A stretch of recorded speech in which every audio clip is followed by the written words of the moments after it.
And good evening. We're all here. We ready to go? I'm excited. Yeah. You know what? Fuck the glass. I'm just gonna drink out of the bottle. Woof. Bold move. We'll see if it pays off. Either way, I go to bed a winner. We shall see about that. So, we will begin tonight our 80th episode of the Darkening of Mirkwood. It's not 69 anymore. I'm sad. It's also not counting all the sessions before streaming. So we're Yeah. probably into the hundreds. Yeah. But Man. You know, I'm sitting here realizing it's been almost 4 years since we've been playing this. yeah. 4?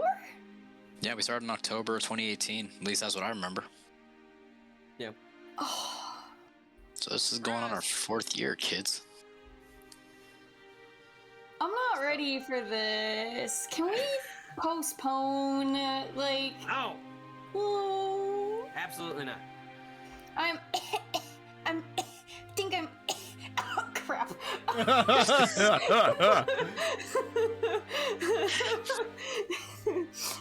That's fine. Go lay down, go rest. I'll DMPC, and I bear no responsibility for what happens. No, you are not DMPCing Big Boyd and, Nayla. Big Boyd. Big Boyd. Haru's gotta be MVP tonight. Among everyone else. Somebody's gonna have to be.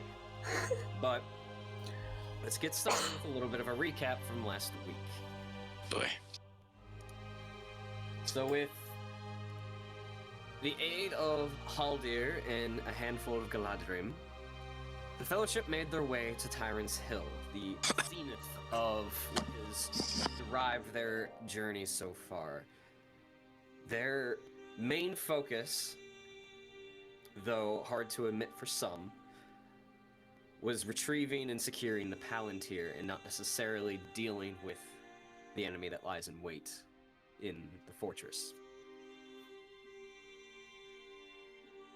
Using some survival techniques, Haldir and Nayla approached the fortress under the cover of the brush and the trees, trying to observe what they could. Not gleaning too much information of defenses or openings, they decided to return to their group, formulate a plan, which would result in Mathan and Hothus and some of the Galadrim assaulting the front gate that appeared to be wide open and hoping to draw the enemy's attention long enough to distract them while Nayla and Haldir infiltrated and searched for what they could and hopefully finding the Palantir. As the assault began, Nayla came up after a while and darted inside the main gate and into a barracks, eventually finding nothing, and then turned their attention to the rear of the fortress where there was a stone staircase leading up to the second level of the fortification. Meanwhile, Mathan and Hothus were making quick work of the men of Tyrant's Hill, both upon the ramparts and the main courtyard area. Though as the last one was slain, who did get out a alarm, at least to the heir who heard it, it's hard to say, an eerie green fog began to manifest itself in the middle of the courtyard, and coming from thin air appeared to be a wraith of sorts. Not wraith such as like the Nazgul, but something more incorporeal. When Hothus and Mathan first attempted to strike this creature down, they quickly realized their weapons did nothing, and panic began to set in. Reluctantly, Haldir urged Nayla to press on, and he turned to fight this wraith, biding time for Hothus and Mathan to progress onward and finish this as quickly as they could, leaving Haldir behind. And what would come to that battle, we may yet find out. In the Wait, second what? level, No, he's still alive. you don't know. Have you seen him since then? I saw the movies. We haven't seen a body. Movies are also not canon. I don't care.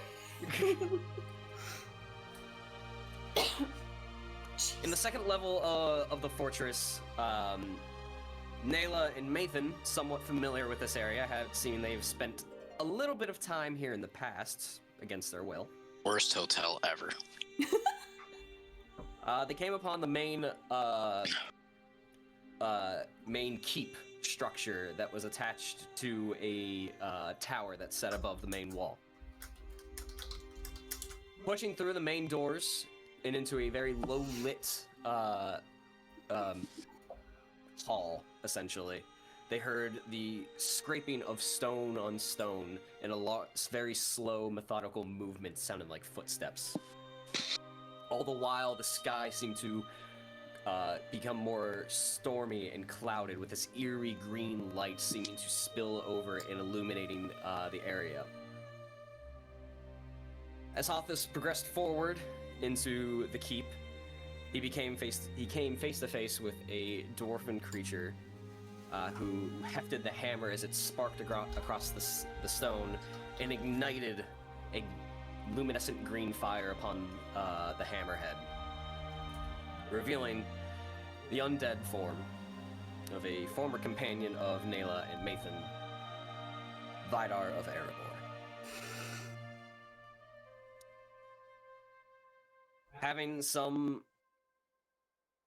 form of closure of what had transpired with their friend, they shoved the memories aside and powered through the very painful moment of fighting their former ally. After it all said and done, Vidar had lain slain a second time, and this time doubly sure that Nathan took the head, relieving it from its shoulders. And that is where we're going to pick up tonight. Good thing I have a full bottle.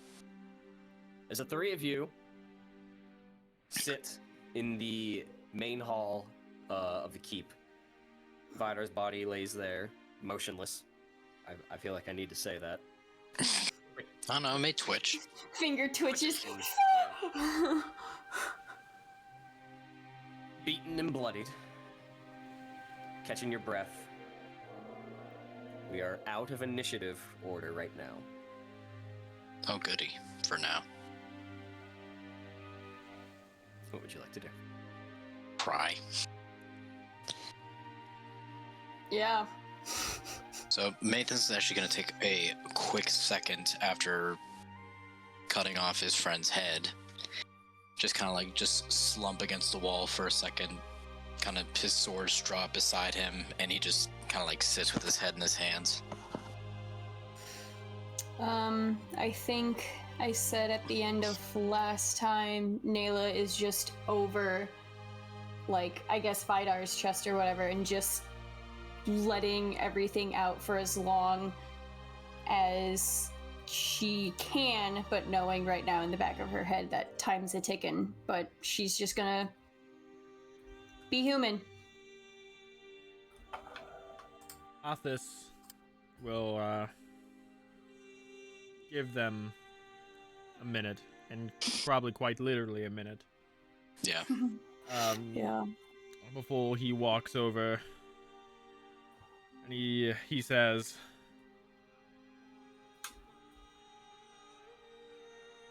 "A time to properly mourn will come later.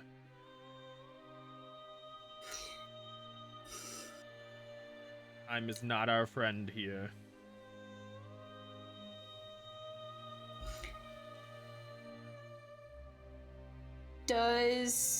Question for Matt. Does Vidar have any, like beard?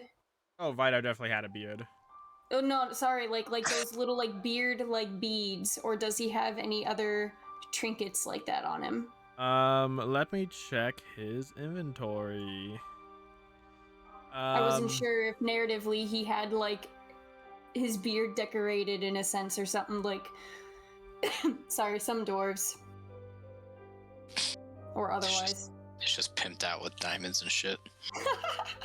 I would like to think looking at this, actually, I don't know. I would like to think looking at my inventory, the thing that would make the most sense is his scorched dwarven drum. Oh. I feel like that is the most iconic mundane thing he has. Everything like magical, I feel like, would have been taken. Like the road warden staff, which he had on him when he died. Right. Just that, basically. No other like fun little. I mean, I have a lot of them. He had a special cloak clasp. Of course, his warhammer. Okay. He had a letter specifically addressed to Ballin. I think he still had on him when he died. Okay. After Hothis speaks, Nayla will slowly kind of raise herself to a sit. She'll use her forearm to wipe at her face, and then she's going to slowly start going through just his things, more or less looking for like trinkets and whatnot as like mementos, essentially. So whatever he has on him that will fit that kind of description, whether it's like, again, beads or the drum or the clasper. There can be decorative beads in his beard too. Whatever you had him have.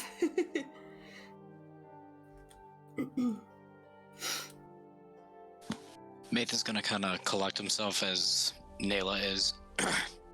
I'm not gonna say a word. I'm just gonna pick up both my swords. Keep Erebane in my main hand. Put Therinil in its sheath. Walk over, pick up his hammer, and then just kind of prop it on the column, almost like a warrior's burial, just kind of like next to his body. And just kind of like not say anything, just stare at it for about, I don't know, 5 seconds or so. And then turn back to them. We gotta move.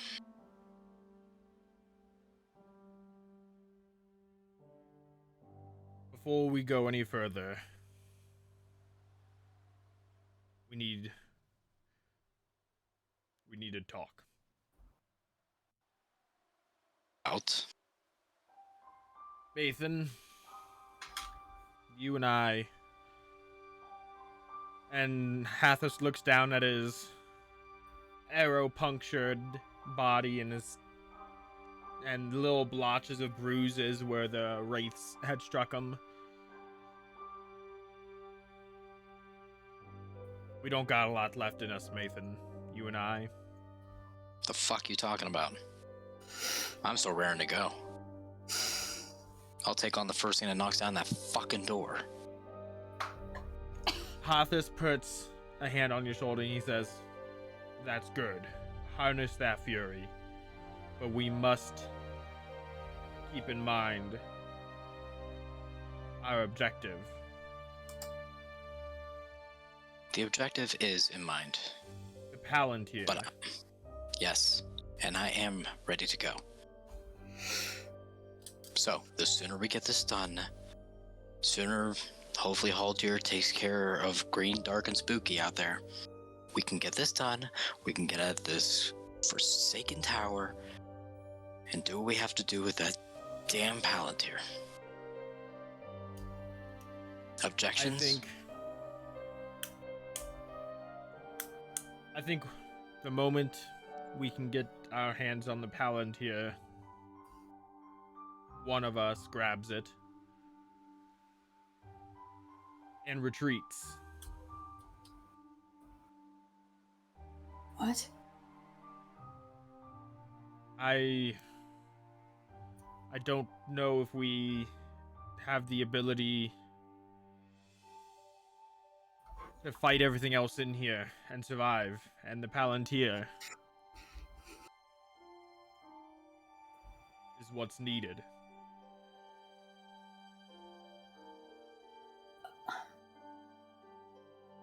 And Nayla, Hathis puts his hand on your shoulder now. He says, your people still need you. They will need somebody strong to lead them in the coming days. Oh, this don't.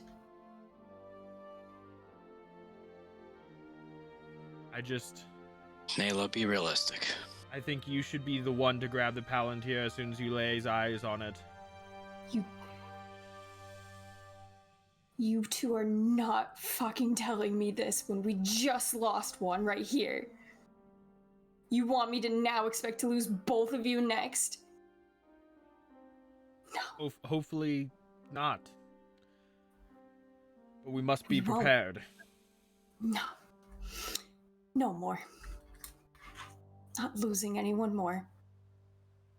Well, then I Otherwise, suggest... I might as well fall to the darkness too at this rate, because can't do this anymore.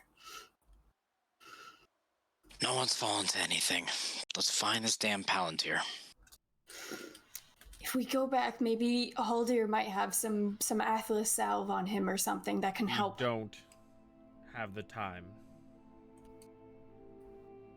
We don't even know if Haldir is still alive.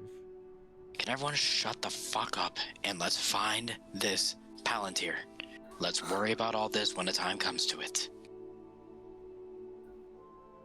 Okay, let's go. And I'm gonna start walking, not even like in a set direction, just kind of just towards the nearest door.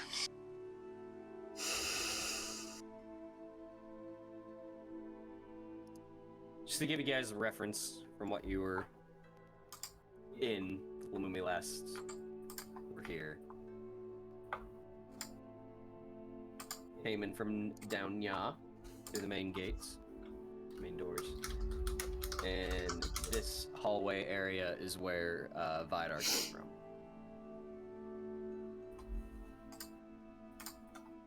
So, Mathan, the closest doorway from you would be essentially behind you down the hallway into the next area of the keep, assuming that's what you're looking to do.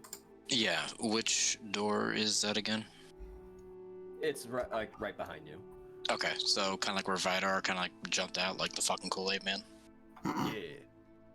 Oh yeah. Man, I should have done that. I should have had him punch through a wall. That's a scary Kool-Aid man.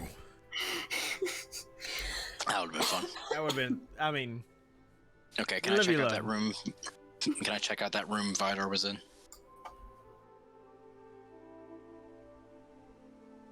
It's hard to tell on my end what all is revealed, but you make your way down through the hallway, and you come out into a bit of a smaller room than the main hall, but still decently sized.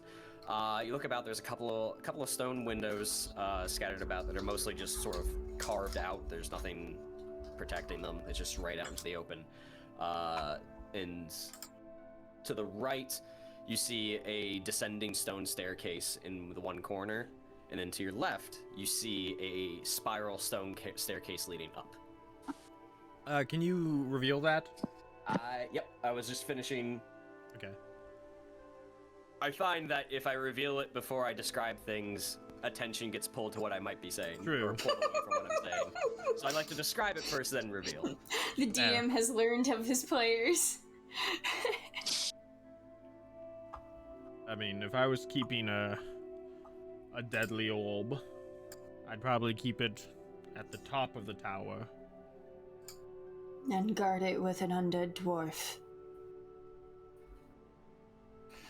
The other fairy tale of locking a princess in the castle tower and then having it guarded by a dragon. This is lock a magical orb in a tower guarded by an undead dwarf.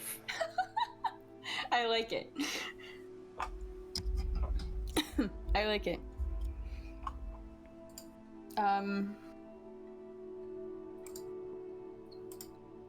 I will gesture for Mathan to lead on, with saying, "Since you're in such a hurry," and I'll give a whistle for Haru to land on my shoulders as I walk behind them.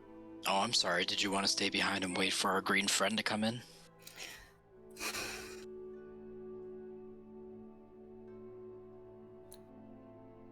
And I'll just give her a wink, turn around, and keep walking. Fuck you, Where are you going? Nathan. Love you too, Nayla. And I'm gonna keep walking. Where are you walking to? I'm gonna walk Hallway. into. Yeah, I'm walking in the. Might help if I move my icon.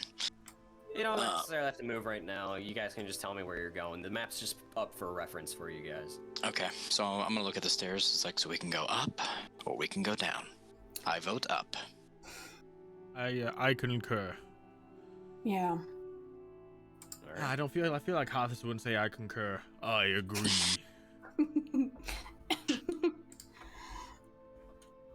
I haven't had enough time for Hathis to grow on me. Poor Hathis. Let's see here.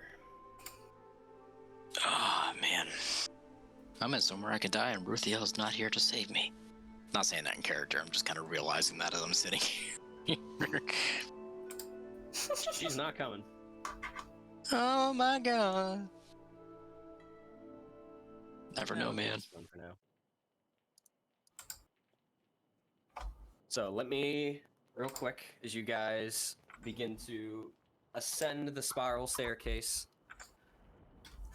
Marching order. Mathan's in front. Yeah. I'm in second. I'm behind. Alright. Athos and Nayla with a bird on the shoulder For now. for now. Alright. Haru does what he does, what he wants to do. I barely control the bird. He's a strong, independent bird who don't need no owner. first Yeah, few- probably. The first few feet of steps is fairly wide, but you do quickly notice, Mathan, as you lead the group up, it begins to narrow drastically to the point where there's no choice but to be a single file line as it begins to just rise and rise and rise, and you continue to walk. On occasion, you catch glimpses of arrow slits or small windows going up that let a little bit of light in, and you can hear wind whisping past as it seems to be picking up and getting almost storm-like outside. Excuse me. Still leading kind of like with Arabane out front, almost like a walking stick, almost like a guide. Just kind of like keeping that up front as I'm walking up.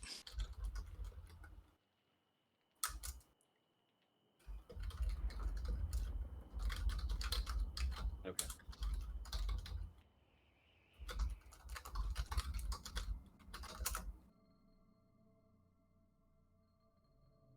Oh, This is even good enough. better.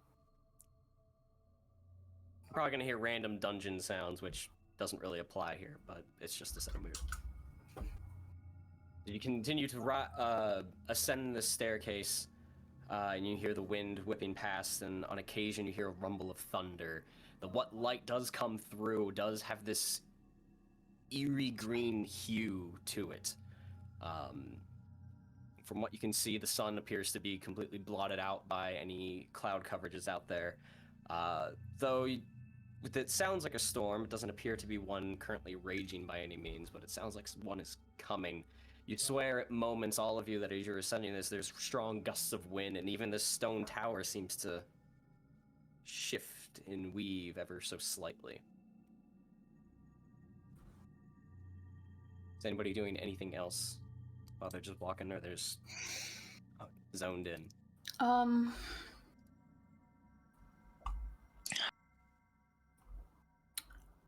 I'm just gonna keep my eyes and ears open for anything I can detect. Okay. Yeah, likewise. Did you call for a perception check? Yes. Should I get the same, or can that be advantage for him? Okay. It's up to you. How's Or you can give your own. your perception?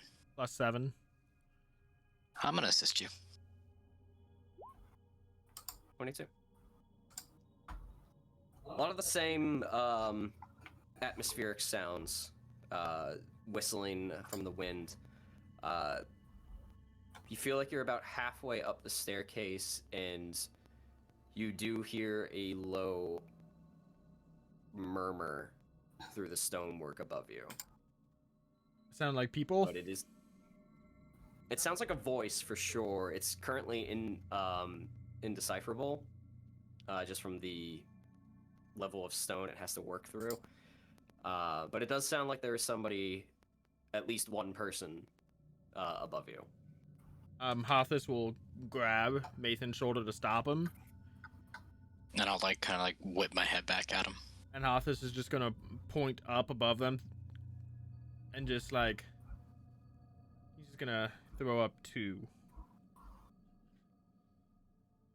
And I'll look up and kind of do like a nod of understanding. And give like with my offhand just like a let's keep going kind of gesture. Keep going, but Is this tower lit by like torch sconces or anything, like where you can just like place one for lighting on the wall? it's lit all right. There are sconces all throughout the tower. Randomly do some seem lit. Most of them are extinguished. Whichever ones are lit that we may pass, I'd like to grab some, like 3. You extinguish them and then No, I want to basically. carry 3 lit torches. No, I want to take one lit, but I also want to give the other 2 to each of them and tell them that it may come in handy based on what Thea has told me in the past. Okay. If that may ring a bell for Mathan or not too, since he was there. Simple enough that you found that you can find 3 torches, removing them from the sconces as you move up the tower. And you hand them out. So the 2 of you, has said Hathus, like combining. Fusion. Ah. Hathan. Nayla like hands you healing. each a lit torch as you move up the way. How are we approaching? Are we still in Looks at the single torch, file? Looks at the axe. Quietly? Are we making an effort? Or I want to be quiet. Yeah, let's be quiet. those are keywords for me to know. Otherwise, I assume you're not. Well, that's why I went like when I said like let's keep going, and I thought that was enough. Sorry, I should have said. I might not have seen that. Sorry. Okay, that's Step good. next, please. Oh, I thought that nat 20 was me, and I was so excited. I stole your thunder. It's all good. It's all good. I have. Thundercats. Thundercats. Oh fuck! I might screw us. Well, natural 20 counts as 2 successes. So if the 12 fails, it will offset it in a 19. Okay. You slow your pace a little bit to keep with a stealthy approach. Thanks to Hothus, you have an indication that there's at least 1 or maybe 2 creatures or individuals above you. So, from what you understand of the tower and what you've seen, you're fairly confident that you probably have them cornered, so you're not too concerned with them escaping. So you slow your pace and slowly ascend up the final third of this tower. You get the feeling that you're probably somewhere in the realm of 70 to 100 feet in the air off the ground. You eventually come to, as you pass sort of the last unlit sconce, is a very small landing. Maybe about not even 5 feet of flat stonework. And resting against the wall is a wooden ladder that goes up another 10 feet, and you can see a closed wooden hatch above it.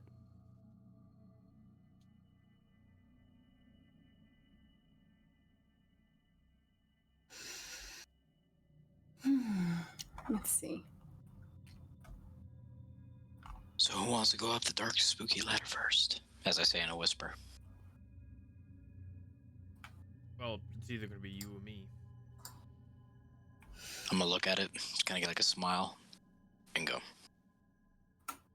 I'm Is gonna. it locked? I don't know. Okay, so I'm gonna go up the ladder and I'm gonna lightly press on it to see if it's locked. You go up a few feet, just enough so you can reach it, place your palm up against it, and gently push, and it feels like it gives. I'm gonna look down on them. Do they see me? Yeah, they can see you. Okay, I'm gonna nod. Athos gives a big thumbs up. All right, I'm gonna try to push it all the way open so I can get to the top. You slowly open the hatch, holding off to like a little rope handle to ease its fall. You poke your head slowly up and you look around, and first thing you feel is a gush of cold air as the wind continues to wisp around, and there's a little bits of debris and what looks to be soot or embers flying through one side of the room. Maybe there's a fire lit or something, but you appear to be on an interior of the top of a watchtower that appears to be mostly stone and woodwork. There are arrow slits and just regular windows scattered all around this wall, but you do make out one sort of wooden support archway and one in the, we'll say in the sort of like the northwestern corner, and that will make more sense once you get in here. From your perspective, if you're looking straight is north, it would be northwest. Okay, I feel like I'm over-explaining that. but there's nobody up here. Okay, okay. Sorry. I thought you were. There's Well, we're fine. actually 20 people up here. Yeah, they're all pointing their bows at you, going, "Huh? What are you doing?" Hi. So, at that point, I'm gonna look and just slowly walk back down the ladder, not say anything, shut the door, try pretend like like tie a bow with the string earlier to knot it, lock it. It's like, yeah, we don't want to go up there. You close it and look at the other two. Wrong house. Next door. I apologize. Wrong place. God, mean rude neighbors. Continue to look around. You see crates and burlap sacks strewn about. A couple of other chests of sorts, and another wooden ladder that leads up to something that you can't. It looks like it leads up to an open hatch in the roof that you just sort of like your knowledge of certain things you assume is probably where like a beacon would be lit. So it's probably the smallest peak or smallest room here. But over to your right, you see a long countertop that's got several things strewn about. A couple of vials, a large, it looks like a decanter of something, weapons, arrows, a whole mess of things. But you do see a tall figure sort of leaning over. You catch like a bit of a profile of him holding a very large spherical object in his hand. Houston, we found our target.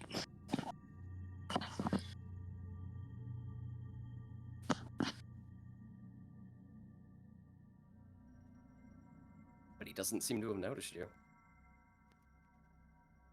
Are my companions joining me?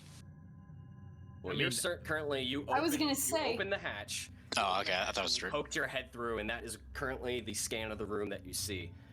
Okay, I'm gonna look back down and give like a one person kind of gesture.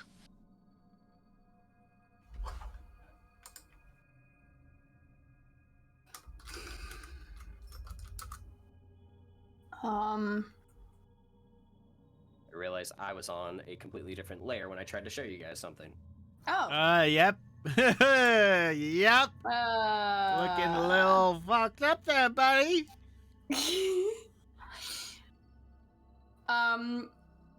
Nalo. Nail will gesture him to close the hatch and come back down then. Okay, so I'll try to quietly close the hatch. and be like, nope. You slowly close it and make your way back down the ladder. And you hear like a muffled, "What was that?" Must have been the wind. I'm kidding, you don't hear that. It was a Skyrim reference. I know. I've been hearing so many Skyrim references lately, making me want to play it again. I have never played Skyrim, so I wouldn't know. I'm knee deep in The Witcher 3. I love that game. Witcher 3 is so good. You know who it is? Do I recognize who it is? Oh, yeah. Well... No. Give me an insight check. Okay. Because he looks very different from the last time you saw him. Sorry. Ouch. He bears some resemblance, but there is... It's definitely an undead. You can't place it exact who it is, but it is somebody who has seen better days. Half their face seems to be ripped and torn. A nose appears to be missing. The one eye you could see is completely blackened and blotted out. And while you didn't catch them speaking, you did hear a couple of like rumbles or growls, like a. So, just based on what you've encountered in the past, this is definitely some form of undead, but you didn't recognize the face. Because someone else beat it till someone's mother wouldn't recognize it. Dark. Well, can't tell who it is, but he's not definitely out. He's not much of the living anymore. Another Is it undead another wraith? No, not a wraith. Almost like Vidar. Just one? Just one is all I saw. Alright, how do we want to approach this where all of us can have the jump on him? Well, the room is relatively small, circular. So we can slowly rise up and potentially me and Hothus take flanks, you go behind. Is there anything else up there? Crates, chests. Northwest point of the room is, what was it again? Alleyway, corridor. It was just a doorway, like an open Okay. doorway. Open doorway in there, so potential escape route for him. Well, we're in a tower. I don't know, man. It's a door. I guess gravity is always an escape. Sounds came like back- whoever... Came back to life once, we'll do it again, I guess. Hothus know about gravity. He's experienced it. That's for sure. Did they study physics in Middle-earth? Do they have physics in Middle-earth? Has a student been born yet?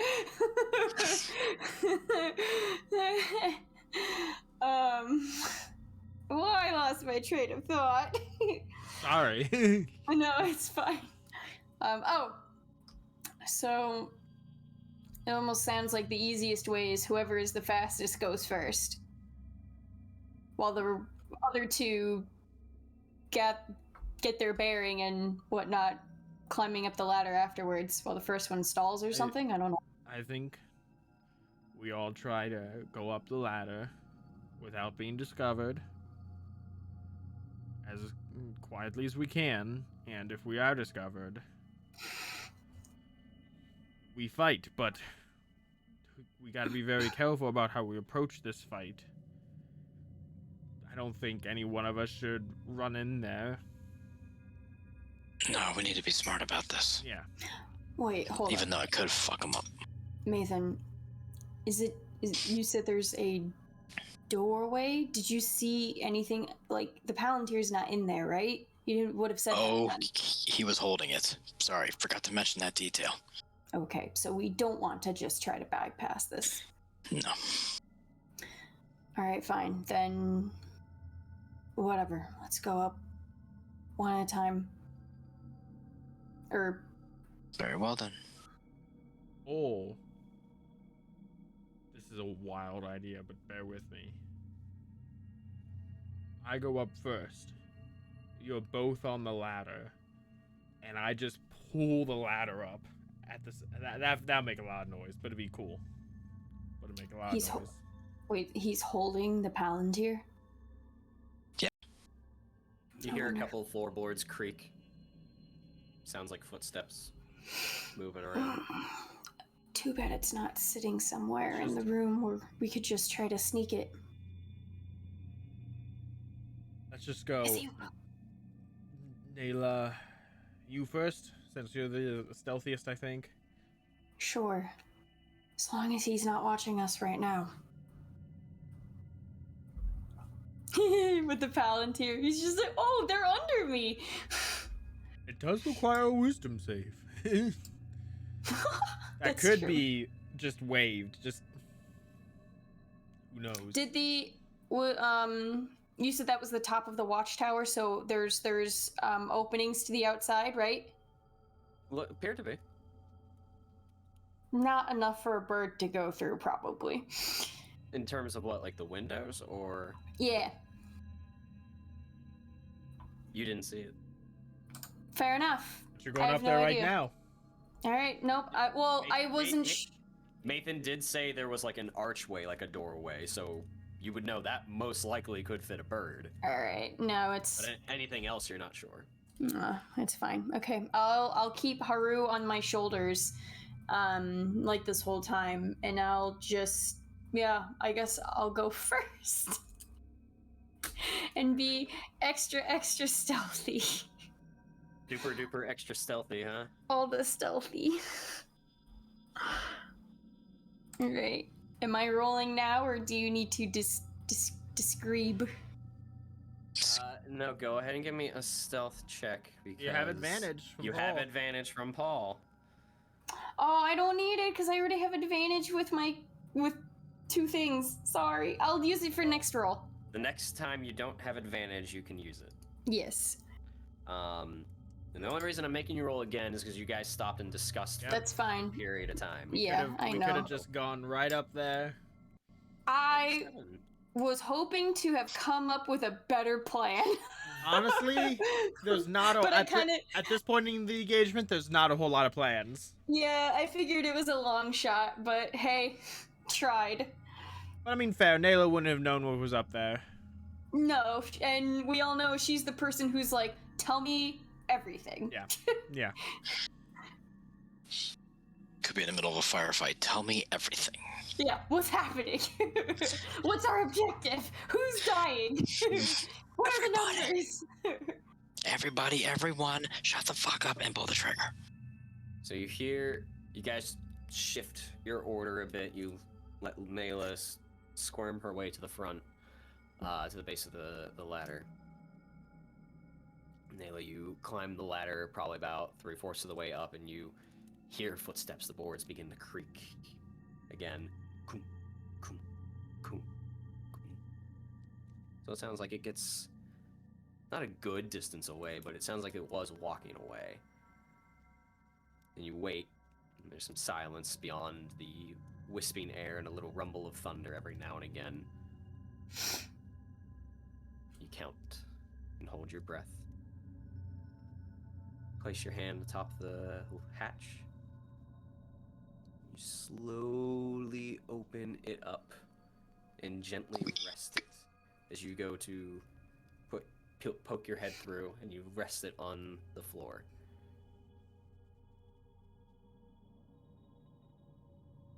What are you doing?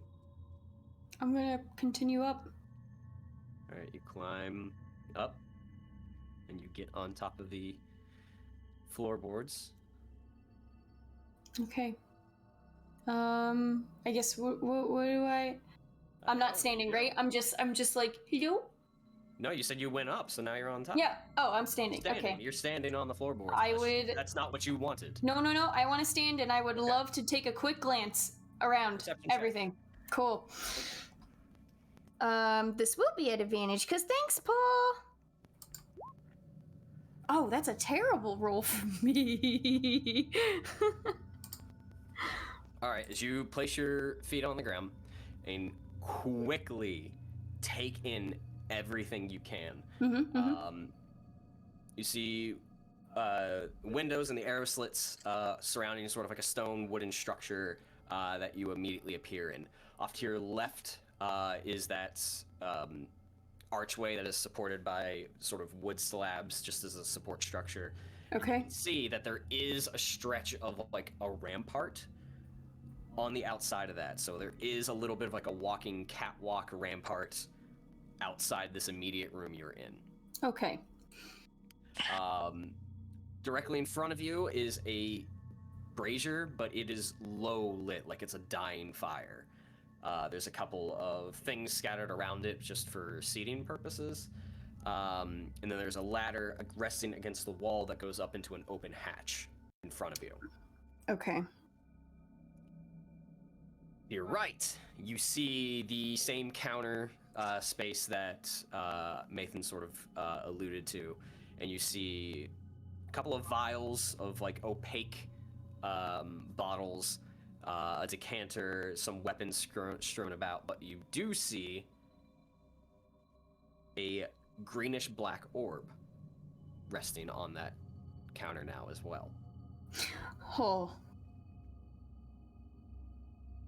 As you quickly lock eyes on it, you hold your breath like, oh, it's right there. It's right there. It's like within 10 feet of me. And you continue to scan the room, and sort of like off and behind you, facing a corner, looking out a window, you see that tall, looming figure with a tattered armor, a sword resting at their side that appears to be stained in like blackened blood. Probably from just age of the blood. It's just never been washed off.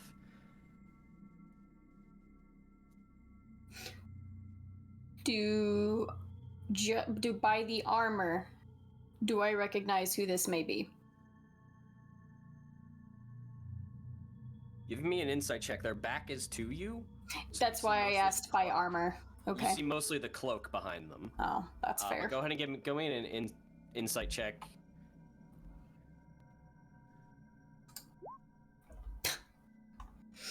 $19. I mean, it's... When's the last time you ran into him? Forest Folk Gate. No, yes. Forest Gate. You've seen him recently, like. Oh, that's right. He was at the Forest Gate with. It hasn't been like. Jeez. Years for you. You have seen him. Yeah. You recognize it. It seems more damaged than it's normally. He's always been the individual wearing like patchwork armor. Like, this is from an orc, this is hide, leather, this is what we've made, this is just sort of what we scavenged. But it was always pretty well kept, but from what you can see, this looks like there's tattered and tears in it, there's blood on it. You're pretty sure that this was Mogdrid's armor at one point in time, if not still is.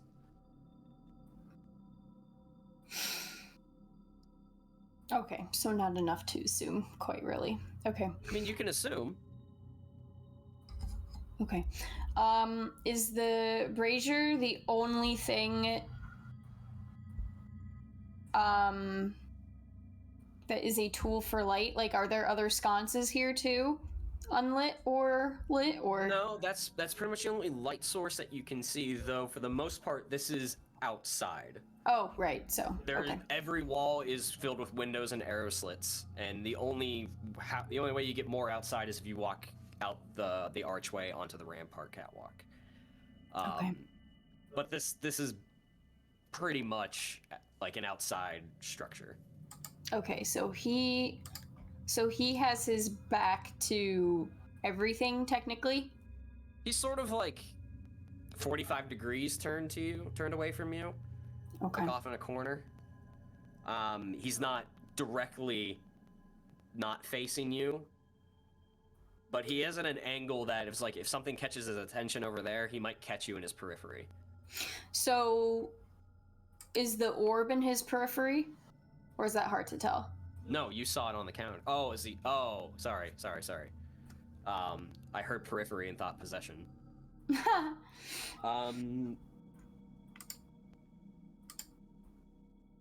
Doesn't appear to be.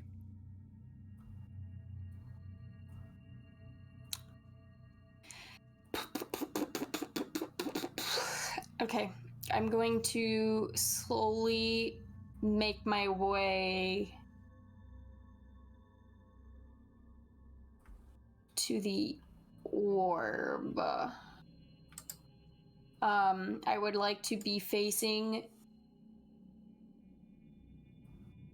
the person or being, creature, whatever, the whole time, and just kind of slowly sidestepping carefully to the orb and the counter, and also while doing that giving space for the others to come up.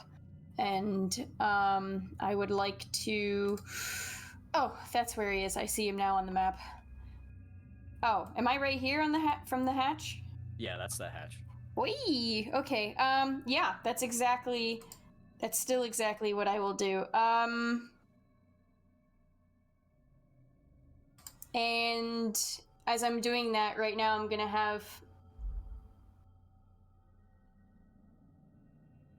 Yeah, Haru's gonna stay on my shoulders, my torch is gonna move to my left hand, and I'm going to hold out Wolfbiter and just like, yes? Roll me a stealth check for Haru. Oh, I was hoping that as he was on my shoulders, he would just be like, I'm a bird. Haru could have used that advantage. I guess just a dex check for Haru then? Mm-hmm. This is bad. Okay.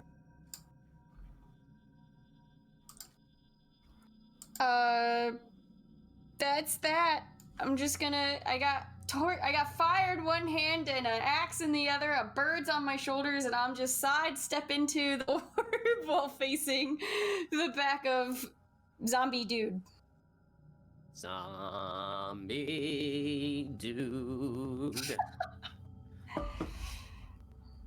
And again, giving space for Mathan and Hathis. Sure. So you begin sidestepping. You get about far. Oh God, big bird. Yeah, I think that's noticeable. Can't even fit Turns through around. the hatch. Oh God. When did Guahir arrive? Kevin, you're muted. I really pissed something off. Damn it. I saw your lips move. You begin moving. The two of you down below the ladder see Nayla creep up to the top and pull herself up, and then you hear her footsteps. Well, maybe not, but you see her disappear from your line of sight off to the right. Then we hear Haru squawk. Yeah, really? I'm like, I don't know what I'm waiting for.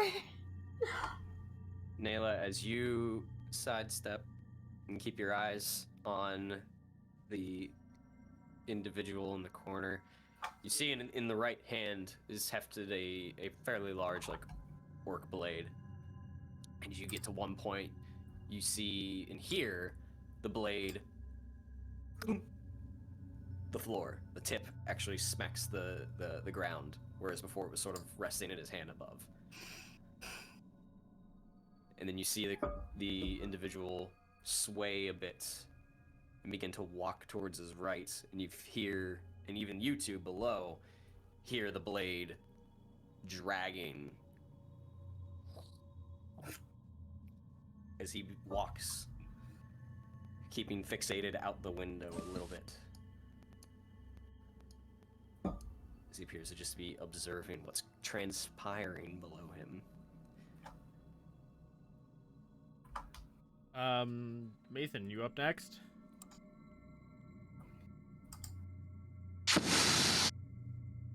Well, you want me Crap. to go? Well, you can go. I see how it is. No worries. Just another Ooh. almost natural 20. Nice. Another stroll in the neighborhood. And I'm huge. I'm just like. You're being very light on your feet, and you find that the fact that if you just stop and focus on being quiet, even somebody as large as you can be very gentle and slow and make their way up the stairs. Be the leaf. You make your way to the top of Go with the ladder flow. and heft yourself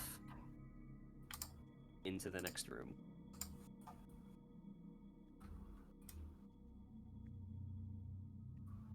Okay. Thunder rolls through. I'm just going to try and step just over here, just to give space for Mathan to pop up. Okay. And that's what I'll do. Does it look like that the Go on. brazier could be further lit by like the torches or a torch? You can certainly try if you take time to actually inspect it, maybe. Okay, I'll wait on that. Stealth check, Nathan. Oof, almost a performance check. That'd be interesting. Oh, okay. I call this as good a time as any. I'm gonna burn inspiration, reroll that. Oh boy, how long have you had that? A while. Oh man. That's better. Let's go. That is so much better. Thank God I did that. We actually have good stealth rolls. I had to The reroll one that. time we really needed it. Let me check something. Uh-oh.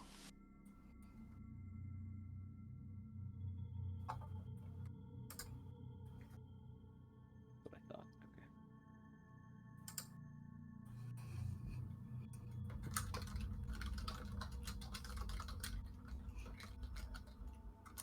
Okay. Okay. You make your way up the ladder and join your companions in the next room.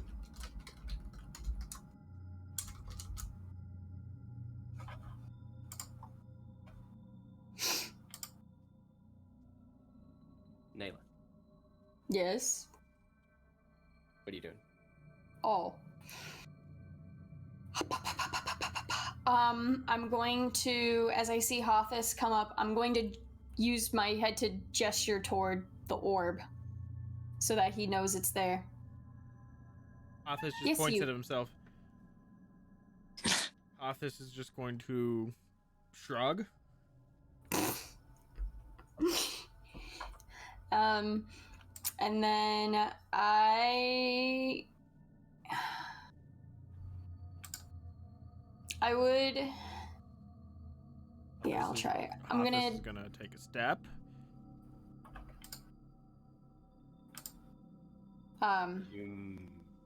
What? I'm going to put the torch behind me in the brazier and just set it lightly. Okay. And then start stepping toward the orb. As you turn back and open yourself up to place the torch into the brazier, a crack of thunder comes through and a large gust of wind that causes Haru to shift a bit and open his wings and flap a bit to keep his balance and squawking loudly, which is enough Damn it. to get someone's attention. The sword carves a circle beneath him and turns, and you see the undead form that now the two of you, with looking on it, though looks like he has seen better days, does bear strong resemblance to Mogdrid. As he turns and grips the sword and cocks ahead over at the three of you.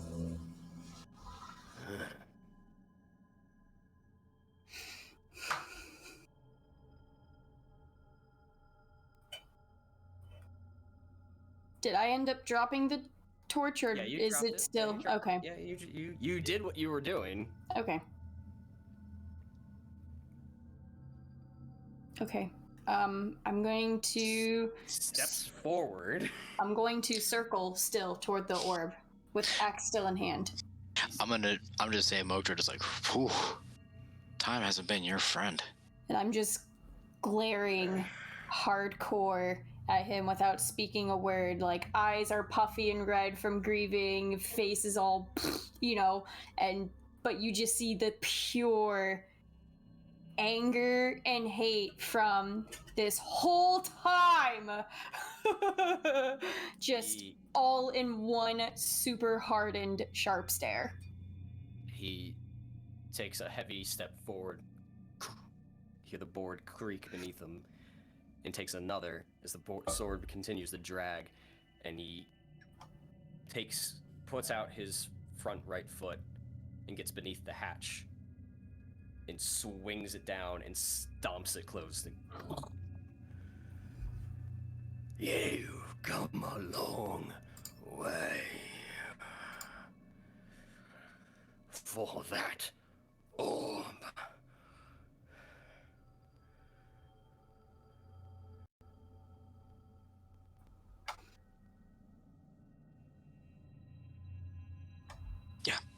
Yeah, we did. Friend would like it back. You caught me, you silly goose. And I'm gonna drop both my swords. It's like, I would like that back. And you have come a long way to die. Initiative. Did I end up approaching the counter or anything during all of that? Oh. Oh crap, I never put myself on there. Man, so he could step toward me, but I couldn't keep moving? He's messed forward 2 feet. And I said I was circling. Yeah, he just approached 2 feet just to close a door for theatrics. Okay. Cool, I got a 9. Great, yeah. Fun times.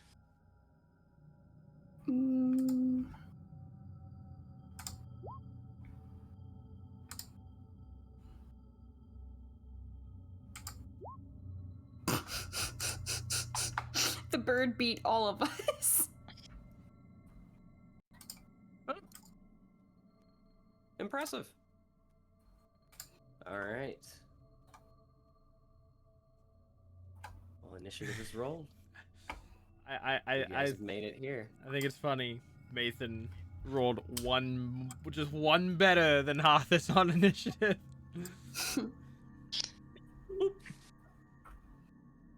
All right, so as you all sort of hunker down and ready yourselves for whatever is about to come, as the wind begins to wisp through, almost seeming to circle through the windows, and cracks of thunder begin to pick up, and it seems to get a little bit darker, and that eerie green light just seems to fade ever so slightly, almost bringing into complete darkness. So we're gonna take a break. No. Yes. Please, I let my dog out. We'll This be may- right back. This may take a minute. I don't know how long this fight's gonna.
Hail, adventurer! Are you a dungeon master with a desire to transport your players to fantastical settings? Perhaps they are deep in the dungeon of a mad lich. Fools, you have intervened for the last time. Let's see you survive my fireball. Or perhaps the party has just come across bandits, and the Goliath monk releases a flurry of blows and a stunning strike to gain control of the conflict. Nice rolls on the attack. Or maybe the party is taking a breather after another difficult quest. If this sounds like something you want at your next TTRPG session, then head over to battlebards.com. By subscribing to BattleBards Prime, you get the ability to immerse your players in your campaign. You'll get complete streaming access to the libraries of both BattleBards and Platemail games. And whether your game is in person or virtual, you won't be limited as you will have access to a caster and a mixer to be able to broadcast the tracks to all of your players. And of course, if you want to download and keep any tracks, then you get 20% off all in-store purchases. So what are you waiting for, adventurer? A quest posting at the local guild hall? Get over to battlebards.com and subscribe today, and use the coupon code ADVENTURE at checkout. Stay proficient, adventurers.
Hail, adventurer!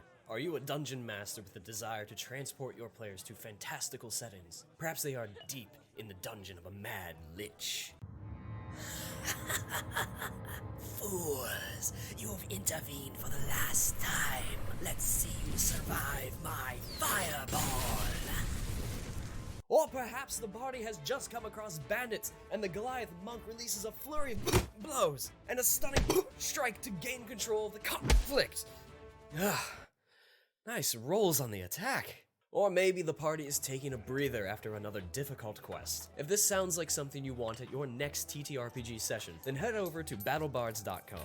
By subscribing to BattleBards Prime, you get the ability to immerse your players in your campaign. You'll get complete streaming access to the libraries of both BattleBards and Platemail games. And whether your game is in person or virtual, you won't be limited, as you will have access to a caster and a mixer to be able to broadcast the tracks to all of your players. And of course, if you want to download and keep any tracks, then you get 20% off all in-store purchases. So what are you waiting for, adventurer? A quest posting at the local guild hall? Get over to battlebards.com and subscribe today, and use the coupon code ADVENTURE at checkout. Stay proficient, adventurers.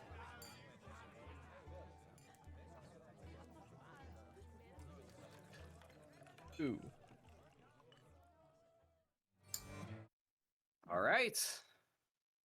You guys ready? Mm-mm. Oh, well. I think you have a choice. Let's get right into it. So, as you... I did stop music at one point. Can everyone hear it now? Yes. Yes. Okay. Sometimes it wants to be picky. As you guys sort of gingerly spread out into a position, trying to get ready to swipe the Palantir and hopefully hold off this undead monstrosity, Haru spreads his wings and squawks and draws attention to you. Mogdrid slams the hatch shut, dragging the sword behind him. Informs you that you've come an awfully long way to die. And at the top of the round, as the wind begins to wisp and whirl, Here we go. you all look about and you see a centralized cyclone of air beginning to gather above that brazier in sort of the center of the room, and it begins to spin faster, faster, and faster, and to the point where it condenses and then spreads out. I need you all to make dexterity saving throws. Oh. I mean, this might kill us right here before we even get a shot at him. Haru also? Everyone, yes. Oh no! I don't have advantage. That's a natural 1 for me. 14 Mathan, total of 2 for Hathis, 14 Haru. You got to roll with advantage? No, I had it selected by accident. Do you want me to re-roll that? Sorry, 11. No, you're fine. Okay. 11, Okay. 2, 14, 16. Nayla, if you didn't use it, you do have advantage from Paul. I already used it. Okay. As it Would have been nice to use it on Haru. As it reverberates and the air immediately expels itself in all directions, at the central point, you feel the gusts of almost like a solid wall colliding into all of you.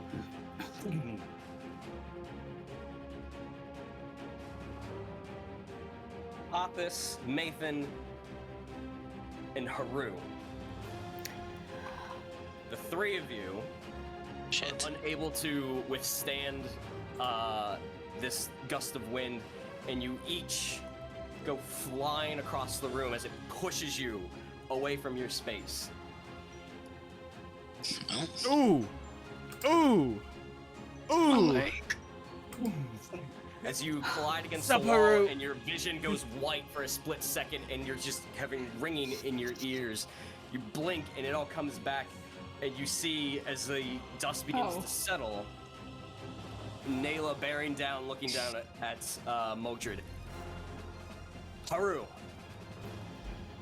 No damage. Whew. Yeah, thank God, I know. What's the brazier doing behind me?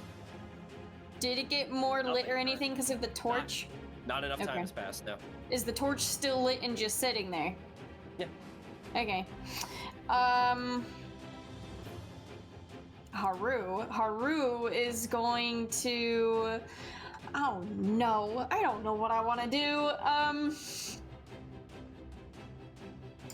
Haru is going to come flying back up to my aid right here. And he's going to hold an action until any of his allies get attacked. Where he will then attack Mogdrid. Okay. And that's his turn. If Mogdrid's within melee distance. Yes. Yes. Yeah. Okay, so let me rephrase. If he comes and attacks Nayla, Haru's gonna be like, no, with his claws. Stop it. No. Nayla. I don't know what I'm doing. God almighty. I'm going to read something really quick. Actually, no. I should. Okay. Nayla is going to basically grip Wolfbiter and let out a battle cry of sorts. That's gonna completely undo Haru's action. Okay, Nayla will also hold an action to attack Mogdrid if he gets within 5 feet of her. Okay. But she's going to bait him with like a battle cry of sorts. Alright. Just like a come on! Any bonus actions or movements? I don't have bonus actions and I'm not moving. Alright. That ends your go. Brings us to Mogdrid, who begins to slowly walk, dragging the sword as you can see the deep scrapes coming through the wood. And he gets right within you, so that triggers your held action. Sweet!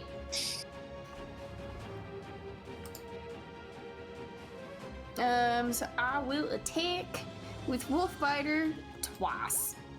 29 and a 29. I don't think. Can you attack twice with a held action? I held my action, can't I? I know. Is it...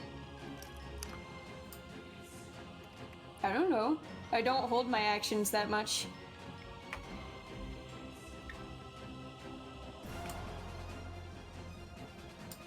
I'm on it.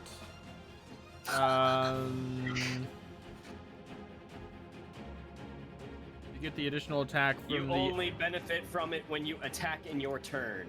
Reacting to something is not your turn, so you get one attack.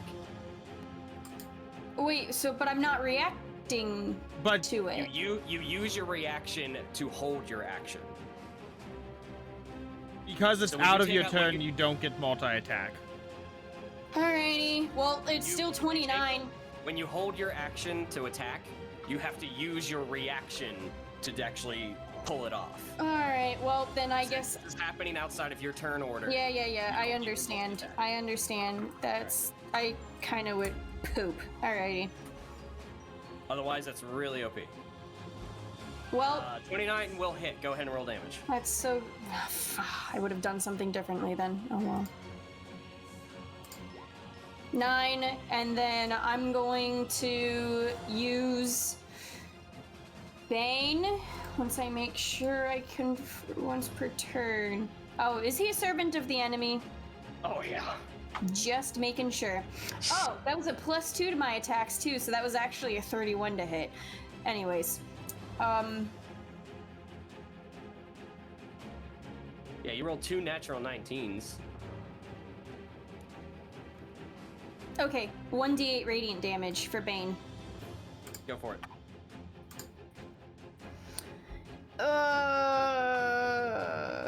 This Where Bane are just you? happened. It's once per turn that I can do it. Wait, once per... It's outside of your turn. Once per. Fuck! Okay, never mind. Once per fuck. Okay, I like this action.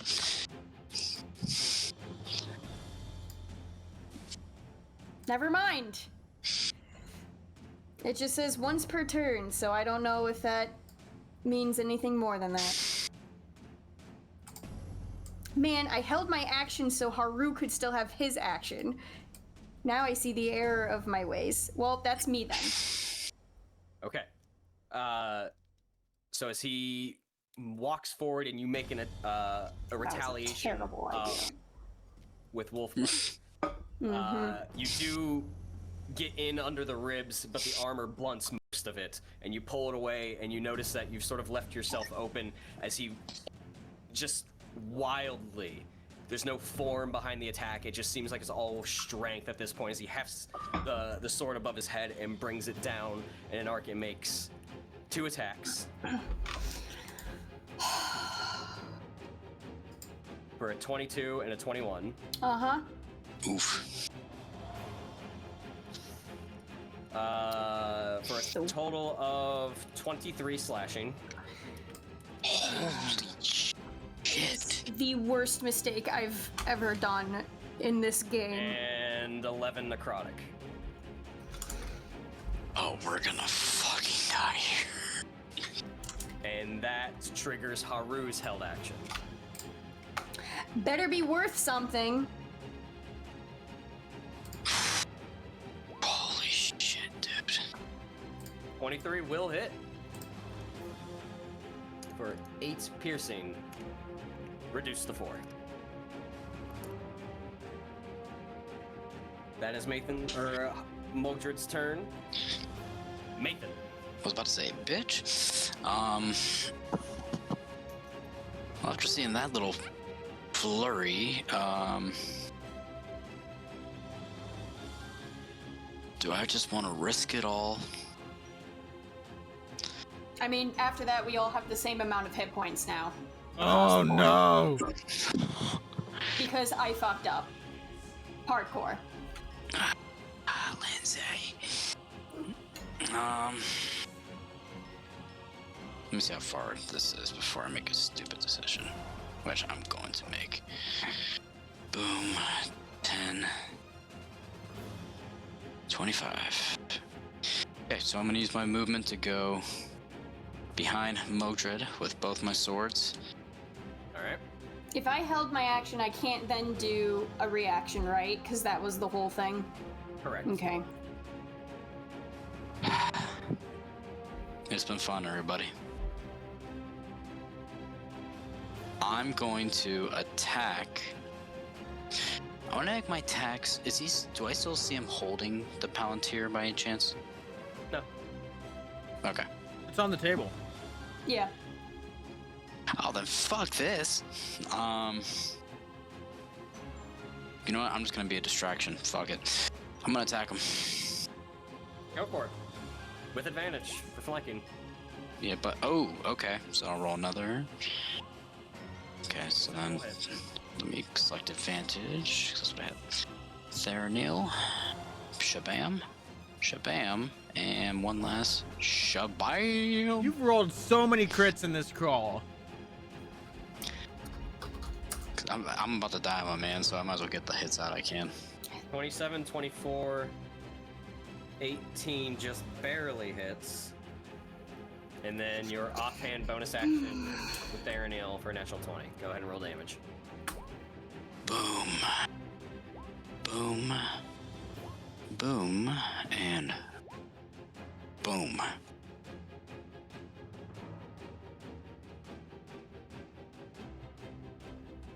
It took me this long to realize only one of your attacks does radiant damage. Yeah, it's just Erebane. I thought about giving that feature to Theranil, but I was like, no, Erebane's borderline broken enough. Let's not make it any worse. Hey, Nayla, you have advantage. Thank you, Paul.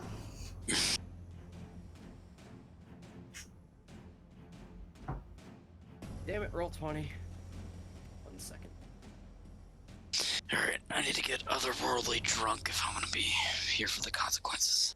Yeah, I'm about. If feel like I should have grabbed a beer over break. But I'm still drinking tea.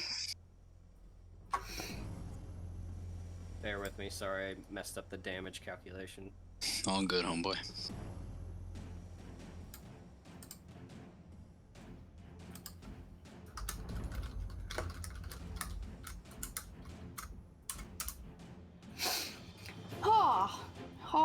I don't know how I feel about this. Alright. Anything else?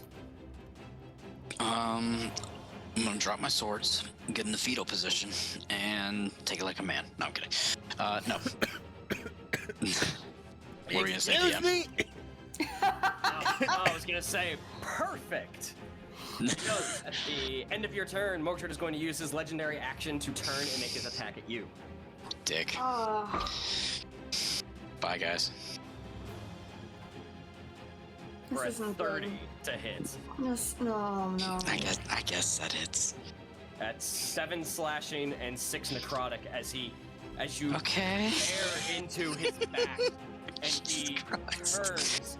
he turns and hefts his sword, and you see the wisping green smoke come off the edge of it, and it just slashes across your chest, and you just feel it burn away, and you feel the flesh beneath your armor now that it's been slowly breaking, being beaten away, and the flesh now is being like eroded from this strike. How you looking, Nathan? Oh. I'm using my swords to dig my own grave right now. I feel like we just have to take it and run at this point. Like, there's no point. Where are we gonna go? All of us, I mean. Not just one, because the one's not gonna. No one is by themselves is gonna last.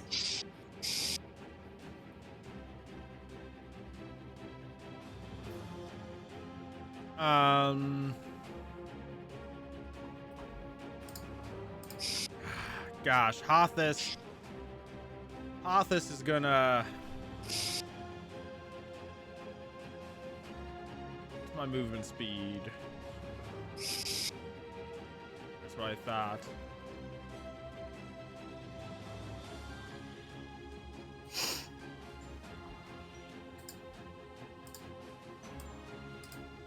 It's gonna be tough. Hothus is going to run up here, and he's going to turn to Nayla, and he's gonna say, "Grab the Palantir!" And I'm gonna make 6 attacks against Mogdrid. I would laugh so fucking hard if this killed him. Burning the action surge. Yep. Might as well. Go for it. I'm also going to pop my challenge, and I'm gonna challenge Mathan to see who can kill him first. You did get that back. So we each get a +1 to our attack rolls. Not that I don't know how much that'll help us, but as long as we stay make a within 3 difference. kills of each other. But I mean, there's only I don't think that's gonna be an issue here. I think you going unconscious will happen first, or me. Okay. Somebody 1, dying. 2, 3, 4, 5, 6. No crits. Oh. No crits. I rolled 2 30s. How do you like that, Mogdrid? I rolled 2 30s. In Middle Earth, 3, there's a lot of crimes that are considered heinous. 4, This was one of them. 5, 6. Holy Jesus Christ, dude.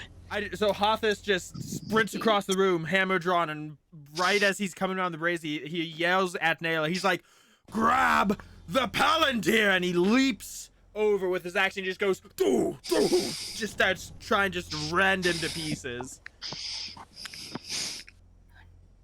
119 points. Sorry. I mean, 19? That's a lot of damage. What? I got 118. Look, I counted quickly by eye, so I could be wrong. Yeah, you just run over and you leap and you claw above your head and just come down boom, into his back, and his legs buckle briefly. But for an undead, you met amazing resistance and strength behind him, where you do.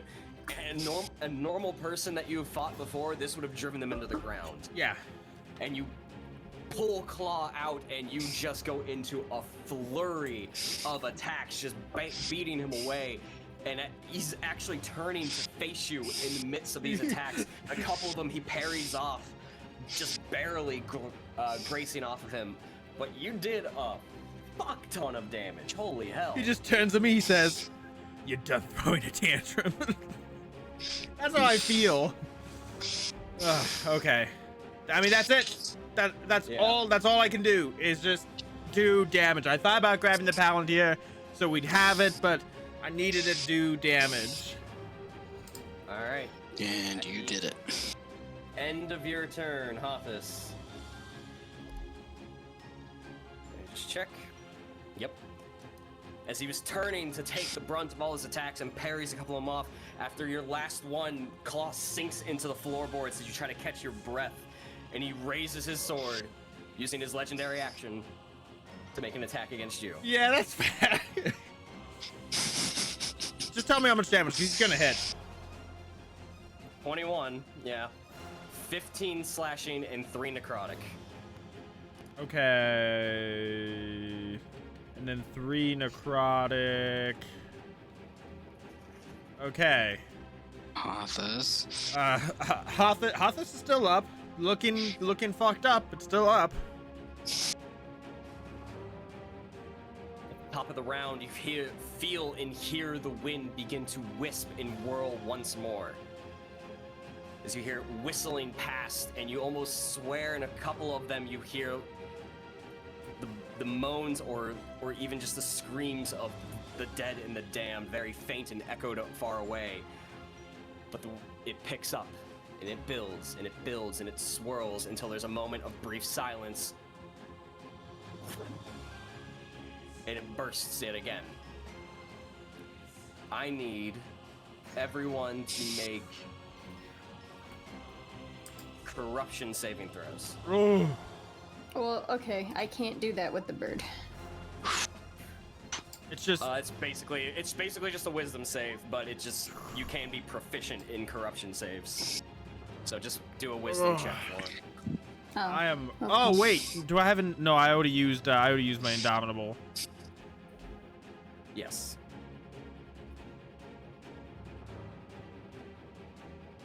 $18 from Mathan, 21 from Nayla, 13 Hothus, 9 Wisdom. Did Nayla? I believe you have an advantage on this technically. From Oh, would give it to Haru. Haru? If you choose to. all right. I mean, it's a 12 then. Okay. I'll try that.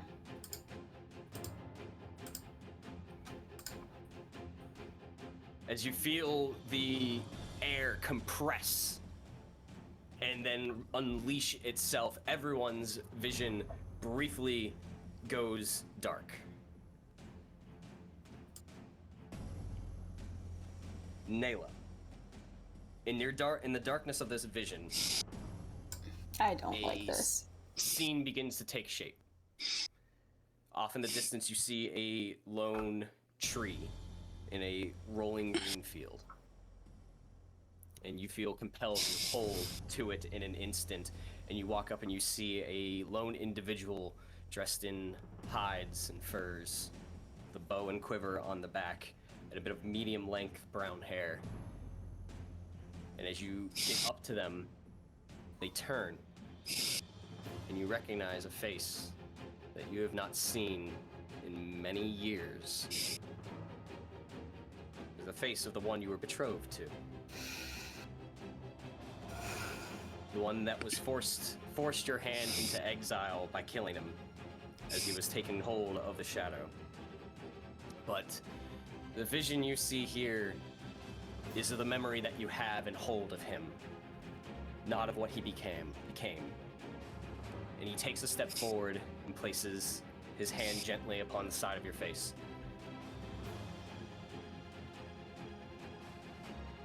Friends need you.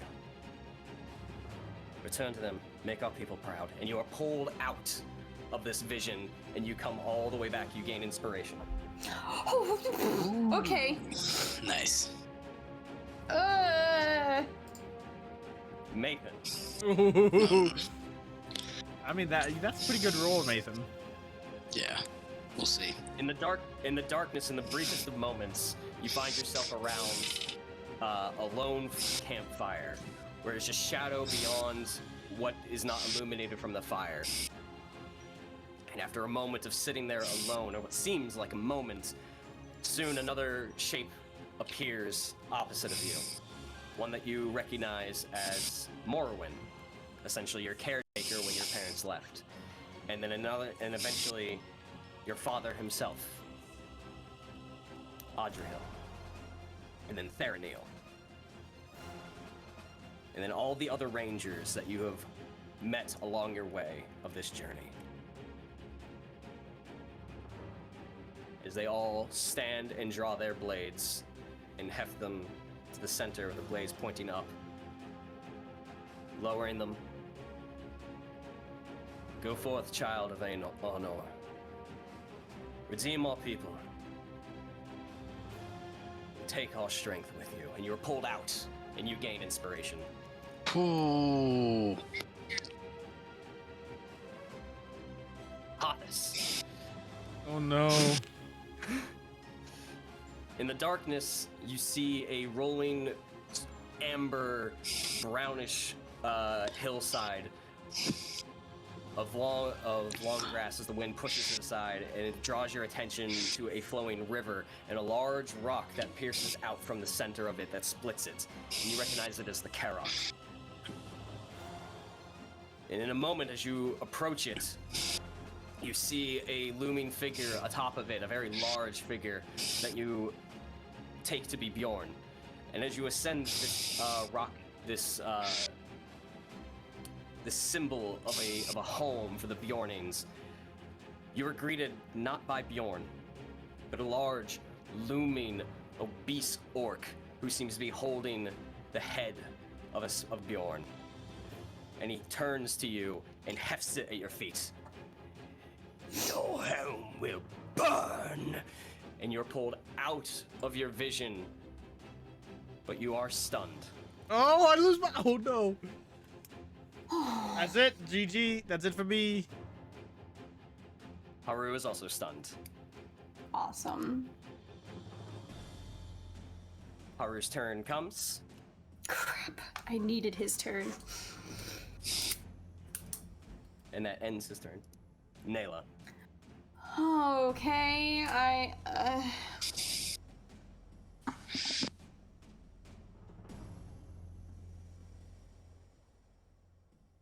What would it be to grab the orb? Action, bonus action? Bonus action to interact with an object. Okay. I'm...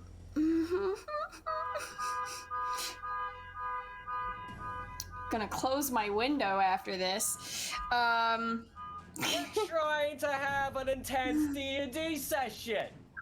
Do you mind? So hard to find good neighbors these days. Kinda is. I completely lost my train of thought. Okay.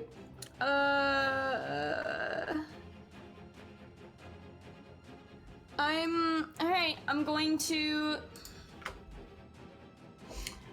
cut around and I'm gonna cut around Haru basically, or cut through, you know, whatever, pass around Haru and just go for the orb right here. I don't know how much movement that would take. Like, can I just willingly go past him? Or Yeah. okay, so 10 feet there. Do you just leave? Yeah. He's going to use his reaction to take an attack of opportunity. Mm-hmm. You could use your action to disengage. I know. Okay. I want to be a little more useful though.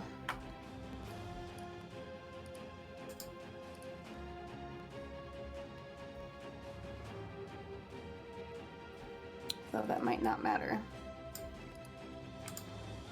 14. No. as the sword goes wide and right into the floor. He's still on top of the hatch we came through, right? He's aside to it. He slammed it shut.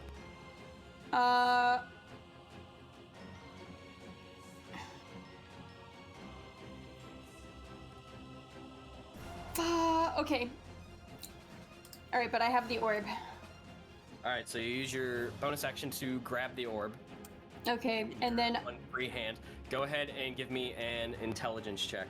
Oh no, I don't need an epiphany with the orb right now, unless it's very good and miraculous. Nayla hasn't handled the Palantir before, correct? Nope. None of my characters have. Pretty sure only Vidar did. Yep. Yeah. He kept it secret, but he did Okay. not keep it safe. 20. You pick it up, and you immediately avert your attention to whatever you're about to do next. And then for a moment, your gaze is drawn back to the to the Palantir, and you get this feeling Oh no. that you can do something with it. Okay.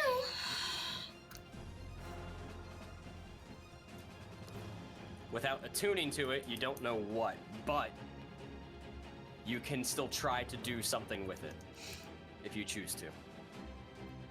Well, okay. Do I do that or do I do my original plan? The original plan might...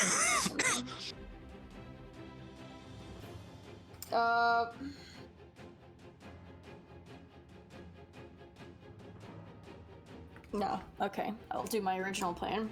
So I moved 10 feet that way. I'm gonna move the last of my movement 20 feet up to here, up Okay. to the ladder.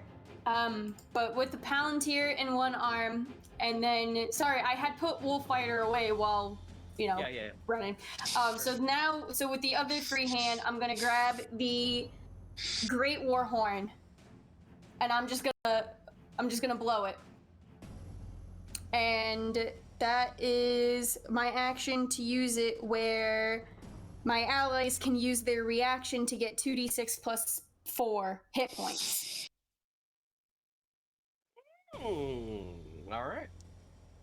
I thought I needed inspiration for that, but I don't. That's great! I Great. would have used it earlier! You want to know? You want to know the good news?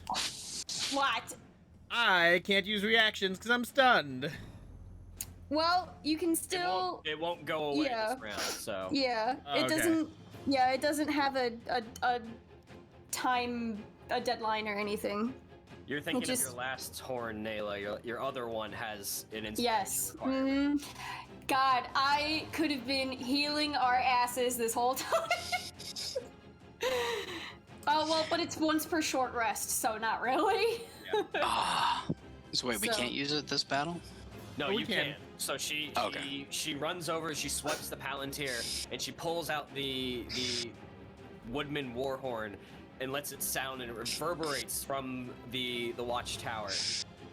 Anyone is still alive down below, Haldir and the rest of the Galadriel, they would hear. Right. Yep, so basically anyone who hears it has a reaction they can use to get 2d6 plus 4 hit points. Yep, so you can just use your reaction whenever you want. And you can Could I use it now? Sure, you can use your reaction from here. And just Done. use your reaction. Just know that if anything happens, like Mogdrid moves out of your melee range, you can't make attacks of opportunity. Because I use your reaction to do that. Yeah, you get one reaction per It's a round. choice. That's fine, honestly. 2d6 plus 4, you said? Yes. And that's my turn, because that's everything. Evan! Oh god, it's something. Man, it's better than nothing. Alright. At the end of your turn, Nayla, because I forgot to do it at the end of Haru's, Oh, I'm gonna Mogdrid's have use a Haru do legendary it too. action and attack Haru. Okay, I just gave Haru 10 hit points. Fair enough. A 30 to hit. Oh god, he probably needed those 10 hit points.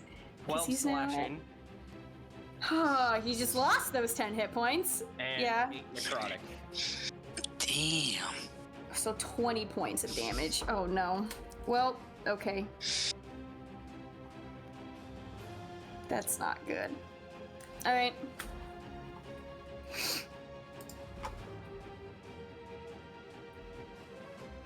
Alright. At the end... Yep, so that brings us to Mogdrid's turn. Ooh, I'm stunned. I'm in trouble. We all are. I'm in danger. It's barely the end of the second round and we're all in real bad shape.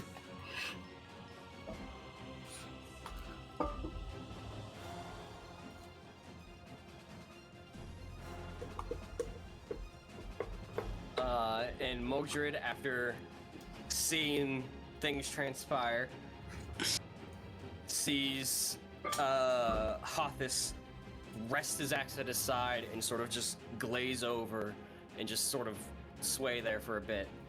And the same thing as Haru being stunned sort of falls to the floor. No, bird! So technically Haru is prone now, right, as well, because he can't be stunned midair. Oh, oh god. Alright, that ruined my next idea. So, which means his legendary action was at advantage, but it doesn't change anything.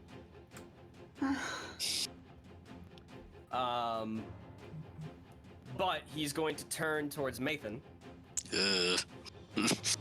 Bye, guys.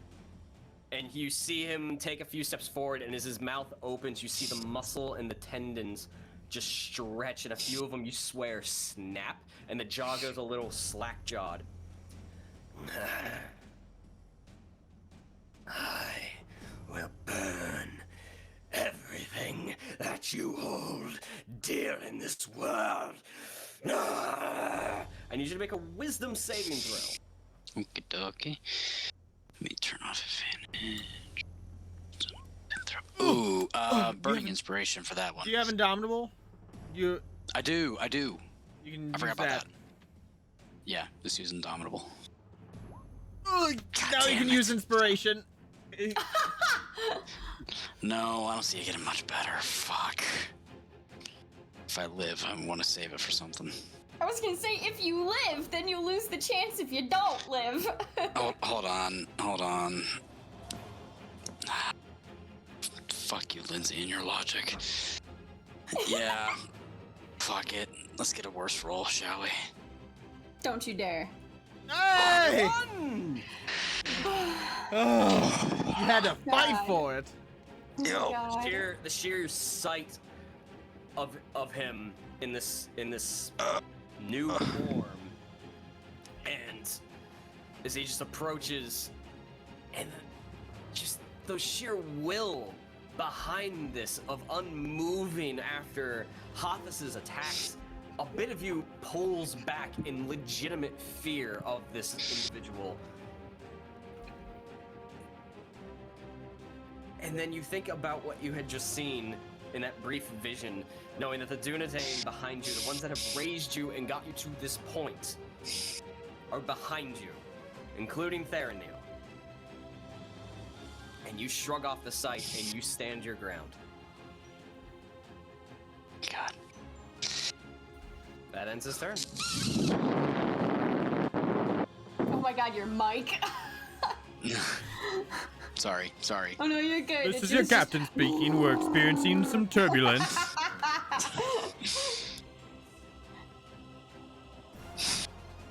God damn it. You're up.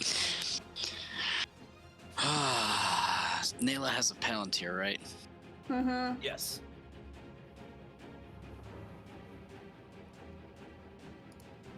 You saw Haru fall to the ground, and Hothus seems to be unmoving for the most part, a little dazed.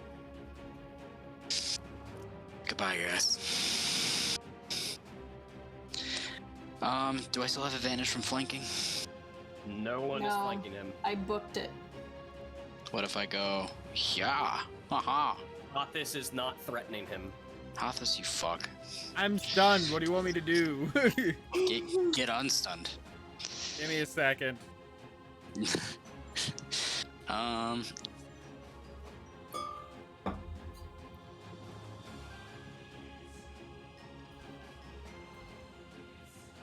Fuck it. I'm gonna make my way kind of like around him. Attacking.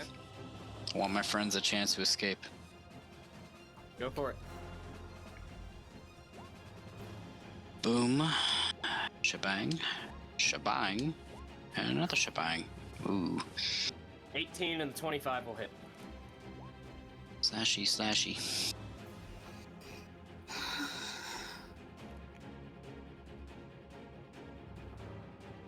Alright.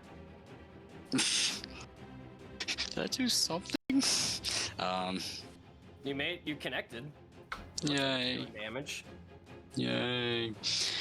And then, even though they're stunned, can they still hear me? I believe so. Pretty sure. Yeah, I don't think they're not deafened. Okay, They can't move. that's fine. One creature is incapacitated, can't move, and can speak only falteringly. Okay, then I'm just gonna simply yell, "Run!" And hopefully Nayla hears that too. Oh, it's not hard to hear anything up here.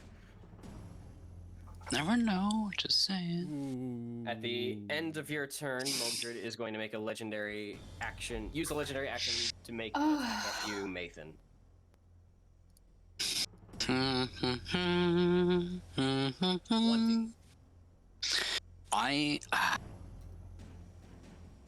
Fuck. If I use Theranil's ability, is that still a meets it, beats it?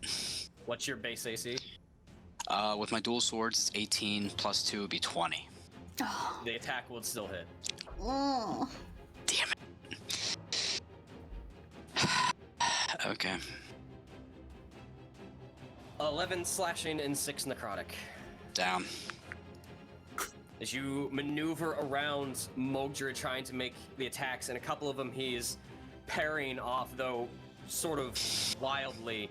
And with each parried attack, you see an opening and you make a couple of strikes against them. But as you get into position and get into your stance, he just brings down the sword from a high point and just boom, you raise up your swords to make a cross defense, and it's just not strong enough, and it just breaks and it gleams across the side of your face, filleting a bit of the skin and into the clavicle, and it's just to the point where you've lost enough blood over this course of time that your vision just goes white, and then it gradually fades to black as you fall to the ground, unconscious. Potha's turn comes and goes. At the top of the round, the wisping wind returns and begins to form into a ball, and then boom, comes back out. I need dex saves. From me too? I think you just automatically fail. I rolled the natural one! This is too much for my anxiety. The number, a 7 from Haru. Haru. 2 from Hoppus, and Nayla holds her ground. Mathan automatically fails, as he is actually pushed. Just sliding across the floor. ragdolling. Yeah, basically. Hoppus, it might be convenient for you, but you basically get blown back that way, and Haru is over here. Haru!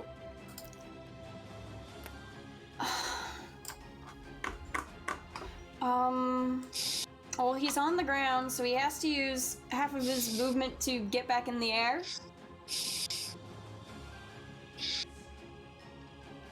Right? Because you said he was prone? Yeah. Yes.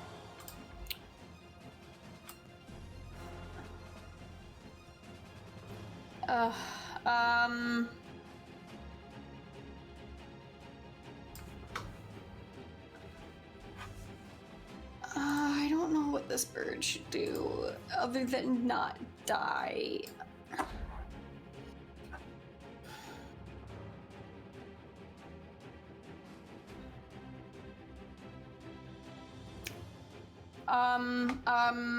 He's going to, I don't know. He's...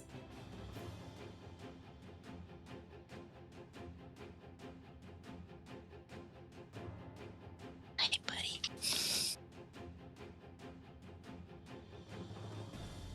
Come here, man.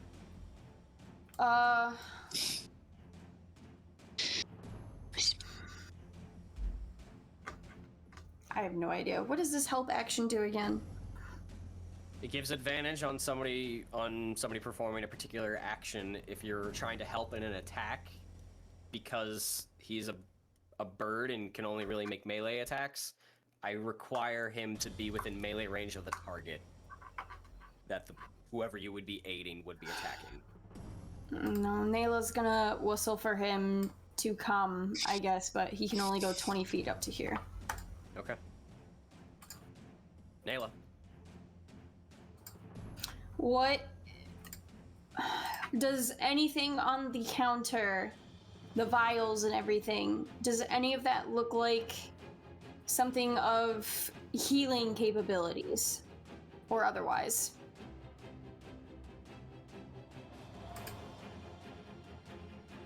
Or like a mortar and pestle with a salve in it or something? Give me a perception check, and we'll say this was the last time you were over there. You're just trying to recollect in the frantic. There is a clear glass decanter. Yes. That is mostly dry, but a little bit of like blackish liquid left in it. And then there are two vials that are corked, but the objects themselves are opaque. They almost look like they're made out of clay or something. You do notice that there was remnants of dried herb and flowers of some sort once upon a time. It's up to you whether or not you think that's enough to go on.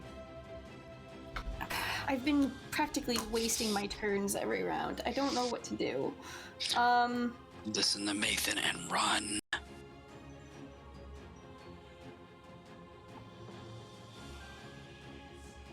The ladder leads to another floor above, right?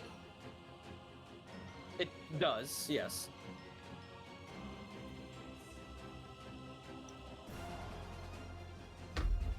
You look up real quick and you see it sort of goes like oh, what the hell is it called? The raised ceilings that comes to a peak. And you see probably just open air. You get the feeling that it's probably a really small room. It was probably just meant for like a beacon or some sort.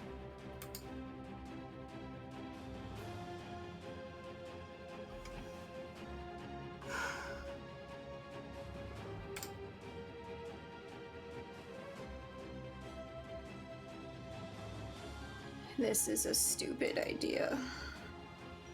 You do have the inclination as well that the Palantir does have some ability in it. Right, because I already forgot about that.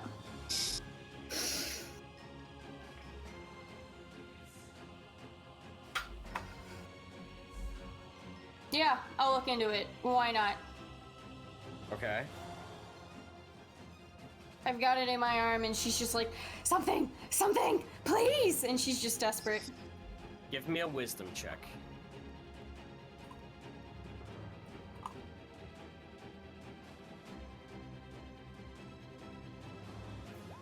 I will use my inspiration.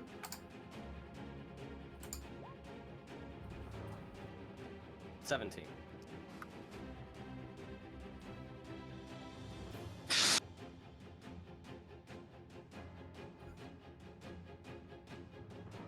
Well, from what you've been told about the Palantiri, that they're usually means of communication and seeing orbs in some stretch of the imagination. However, the coloration on this one in particular, from your vague memory of it when Vidar had it, seems a little off. You get the feeling between having it and gazing upon it briefly that it may have been manipulated and it might have more to do with it. And you have this instinctual urge to heft it out in your hand and direct it towards someone. Okay. I'm literally making this vague intentionally because this is a leap of faith moment. I'm gonna... It looks manipulated. You get the feeling that there's more to it than what probably the rest of the Palantiri were capable of. Is my meaning behind manipulated. And what colors are it? Is it? It's like a blackish green. I'm gonna point it at Mogdrid. Are you sure?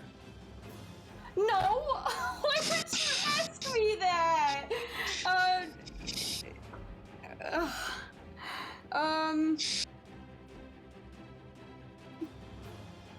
You move it towards Mogdrid, and as you do, the orb itself almost pulls it in another direction.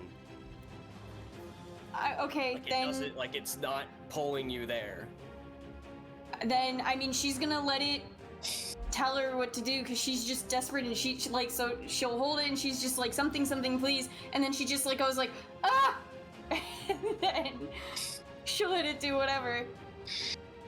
So using it as almost like a divining rod, it's you fight it for a few seconds towards Mogdrid, thinking that you should direct whatever energy is stored up in here towards him, and something about it in your possession fights you, and it urges you back in another direction, and it shifts towards your left into the far corner of Mathan. And as soon as it connects, you find yourself uttering some elvish phrase that you've never heard of, nor do you ever actually speak elvish. And you see the orb itself begin to softly glow green, and you see a faint green shimmer above the body of Mathan. Go ahead and roll 2d8 plus your wisdom, please.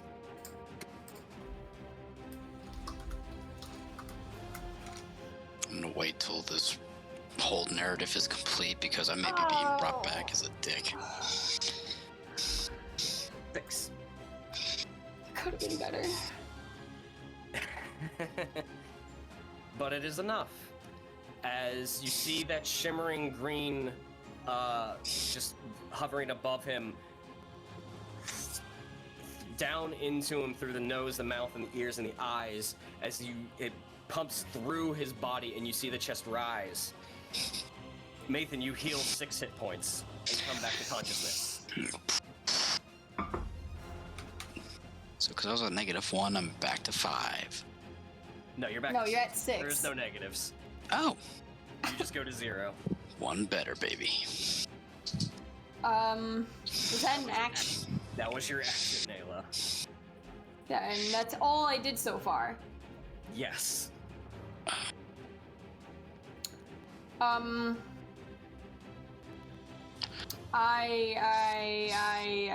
am going to... What does the orb look like now? It's about returned to its similar color. Okay. Still the black and green? Yeah, blackish green. Alright, I'm going to... I am going to, with my free hand still, I'll move the orb back, and with... Is this a bonus? Oh, great, because that was my action, so yeah, might as well try. Her free hand is just going to slip into her pouch and take out the big golden eagle feather that she's been hanging on to. And she's just going to grip it tightly and just... I forgot about that. hold desperate intention for help. Oh. I totally forgot about that. If it's time to use it. Yeah, this was it. I mean, well, so I've tried to use it before, but so like, well, no, so okay, I'm gonna hold off on that. I'm gonna run up the ladder first, and then I'll do the feather there. Okay. Is this the feather you found in Mirkwood at the site of finding Vidar? With Rythan, yeah. Yeah. Okay. This is the same. But it's the same feather that Vidar and Mathan found, and Nayla found out about it through the font at Lorien, and then she inquired about it, and of course took it from them. Or something along those lines. But she hung on to it to try to find Rythan. It's that feather from... It's that feather. Yep. Okay. So after all that, she runs up and she, instead of gripping it, she'll grip it and she'll just like hold it up and just like silent, desperate prayer. Okay. And just like keep muttering or saying please. I don't know. She's Okay. I'm sweating. That brings us to Mogdrid, who... Nathan's prone over there. Easy target. No. How evil is Mogdrid? Cool, give me hope. That's great. Is a Mogdrid counterspell a resurrection spell kind of evil?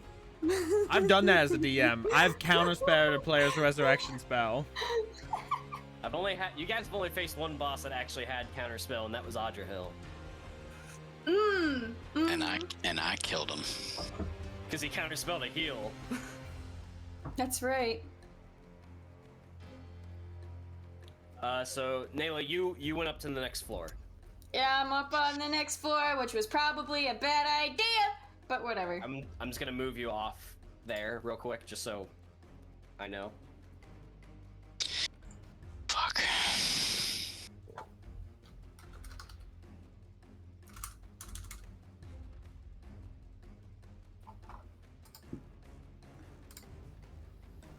He's gonna do this. As your limbs come back to your own control, and you prep yourself after careening against a wall, you stagger a bit and look up to get your bearings of the situation.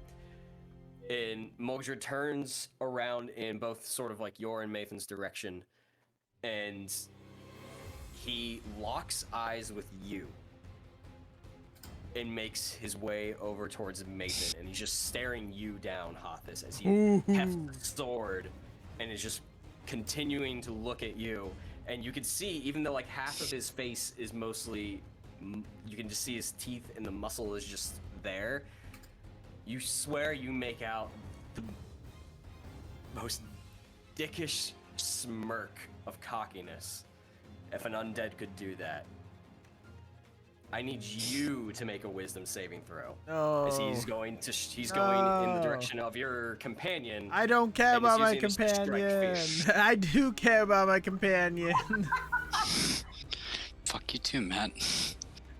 Seeing Mathan drop and everything going to chaos, and the sheer thought of a companion of yours being struck down and you being here helpless fills you with fear.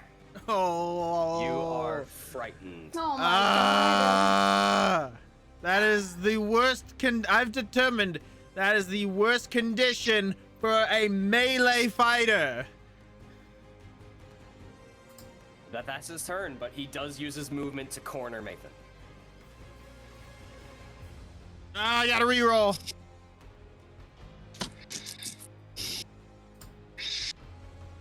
Oh, nice. Can I go ahead and reroll that? Sure. I'm gonna ask before I do it. Ah! I'm sorry, Paul. It's not my fault. It's not your fault. Blame roll 20. Mathan, you're up and you are prone. As you see Mogdrid coming over, as you blink back to consciousness, and you see the undead form of Mogdrid making his way over to you, and you heft yourself up a bit and prop yourself up against the wall. You're still prone and on the ground. What do you do? Can I have a brief bit of dialogue with him just for some... Have at it.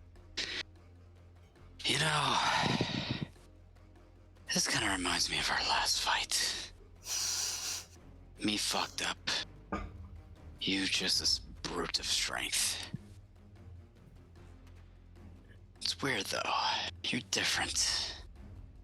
You didn't go after a downed opponent. You fought at least with honor.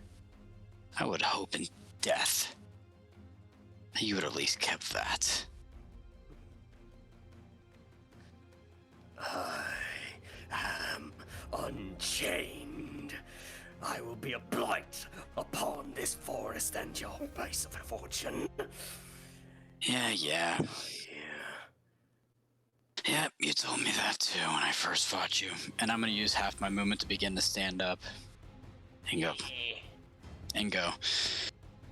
It's a true shame what happened to the great warrior I fought here many years ago.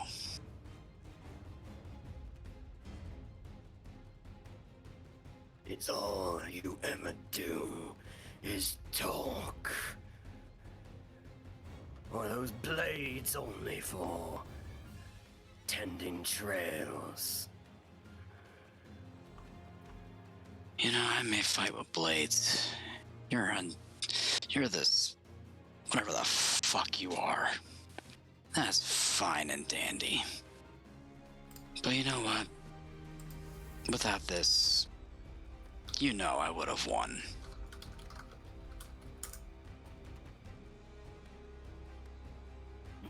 There is no winning. The land will be blackened and burned before your eyes. Darkness will rise, and then mortal, and the fate and world of men will die with you! Fascinating. There, Neil, my friend. This might be our last swing. You ready?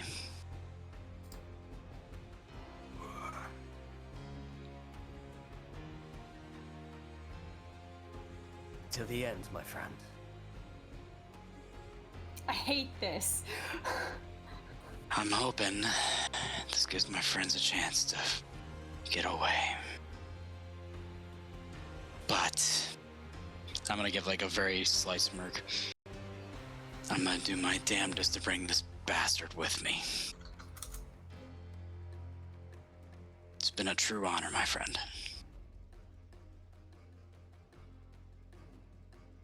You feel like a phantom hand grip the sword alongside you. And I'm just gonna yell out, "Let's go!" And I'm going to attack.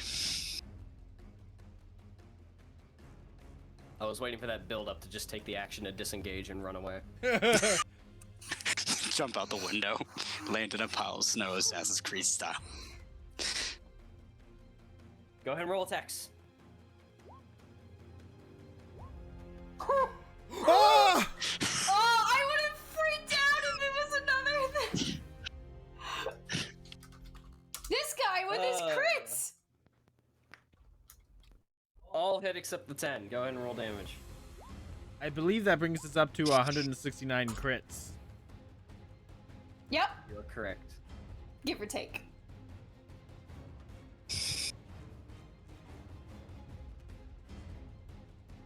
Oh, I've been forgetting the failures. Crap.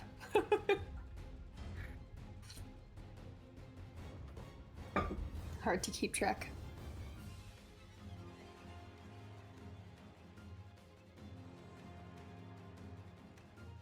All right.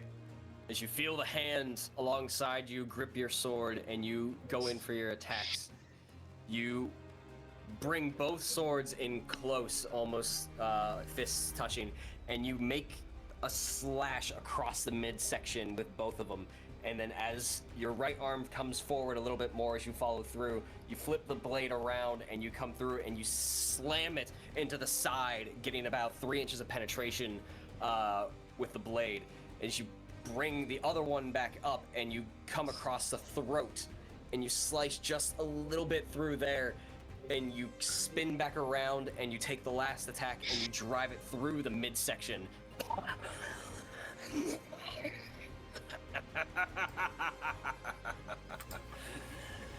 As he brings up his free hand and clutches the hilt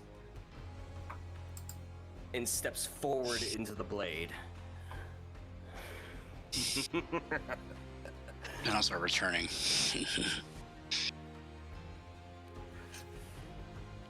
And he pulls the blade out and steps back a bit, and you see him stammer a little bit.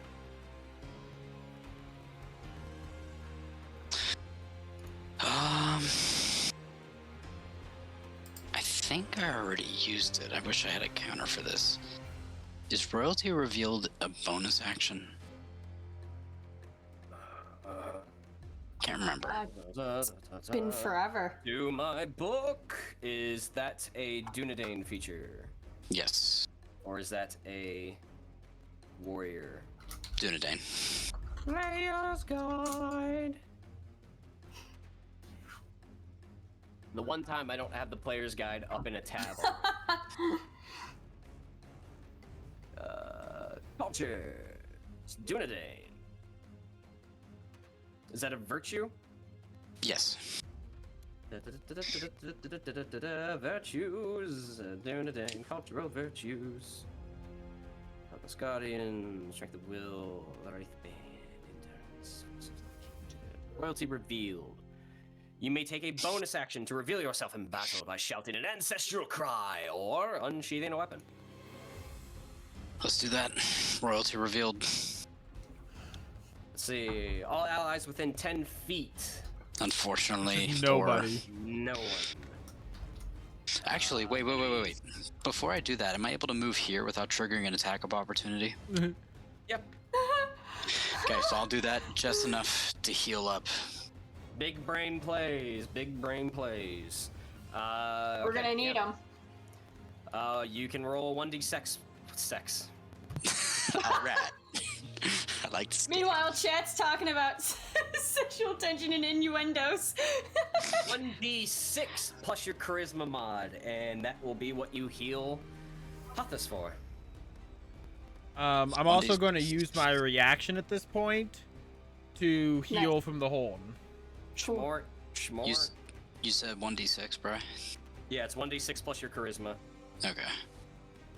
I thought it was a d10, that's my bad. And Mogdrid has to make a Nope. DC against 15.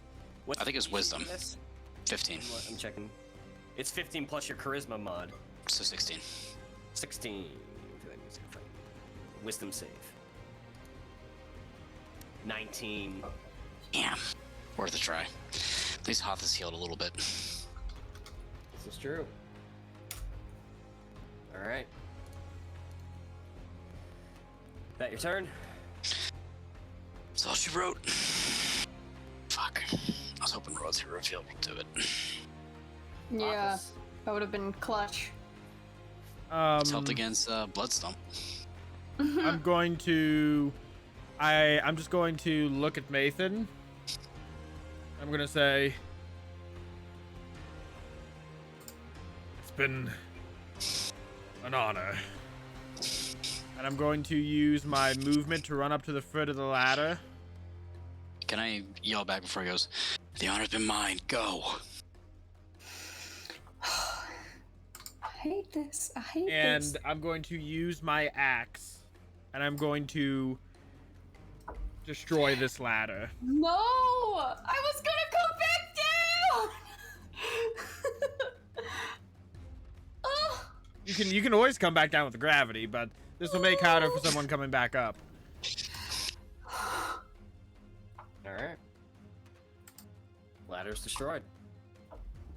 And that's my turn. Oh my god, I wanted to attack the fucker for once. All right. I want that sound. I made a call. I saw you go up there. I'm trying to buy you as much time as I can. I know, but I don't know how long eagles would take if they would come. Okay, I gotcha. Makes sense. The top of the round. And I couldn't attack him because I'm frightened. How long does frightened last, by the way? Let me see.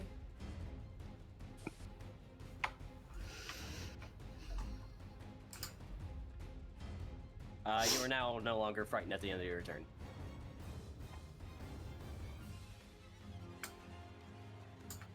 At the top of the round.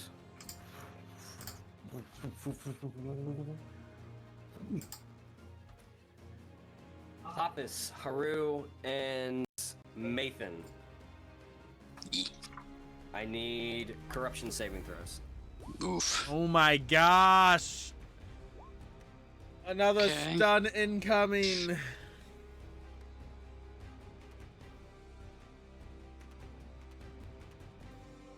Haru.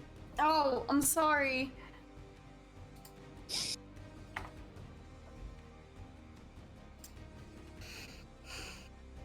I feel like I'm being stun locked. Mm. Hoppus and Mathan, you are both stunned.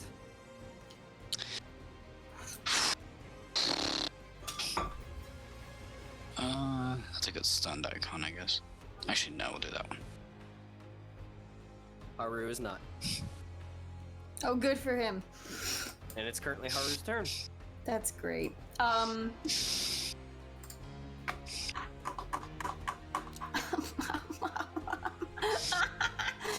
Okay.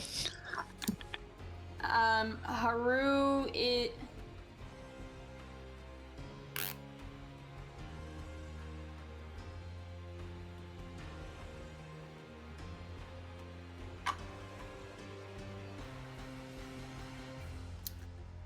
I don't know. I have no idea. Haru is going to...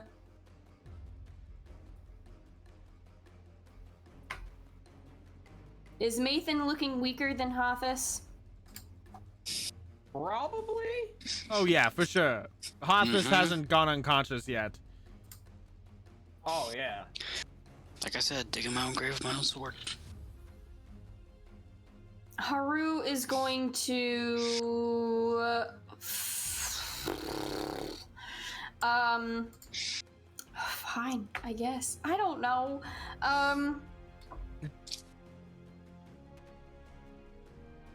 God. What are your hit points? He's not here right now. Haru's gonna distract him with an attack! Okay.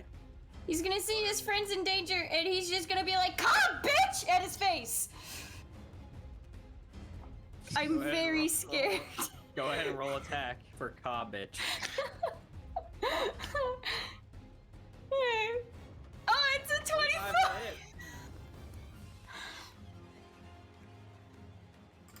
Shit, I just realized I'm stunned. I can't do shit.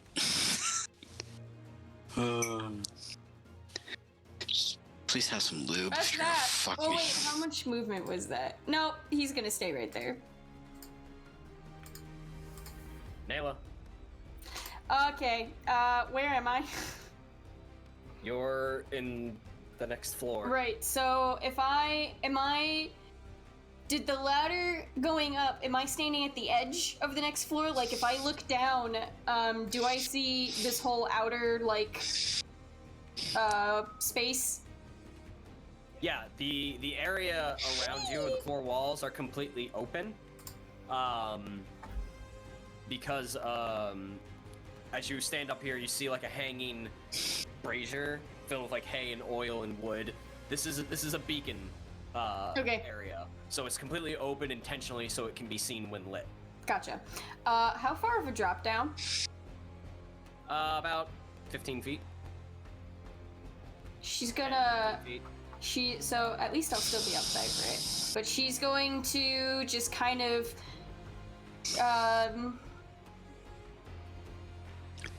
Yeah. So she's going to with the. How big is the Palantir? Is it like this? This? Can she put it in a bag? Never mind. She's not going to do that. She's just going to, with her free hand, kind of grab whatever railing or side or whatever, and just do like a little hop over and tuck and roll. All right, go give me an acrobatics check. Do good. This is what you're good at. Good. Nice. I hope. 21 in one quick movement, you grab the ledge and you heft yourself over to the other side, placing your feet down on the wall, and you slide down a bit and you push off at the last second and land without incident. Okay. Is that an action? No. Oh, fun. Did that take any of my movement? Half. Okay, fair enough. What's half my movement? 15? Okay. If I move 15 feet this way, do I have line of sight on everybody through the window? Roughly, yeah.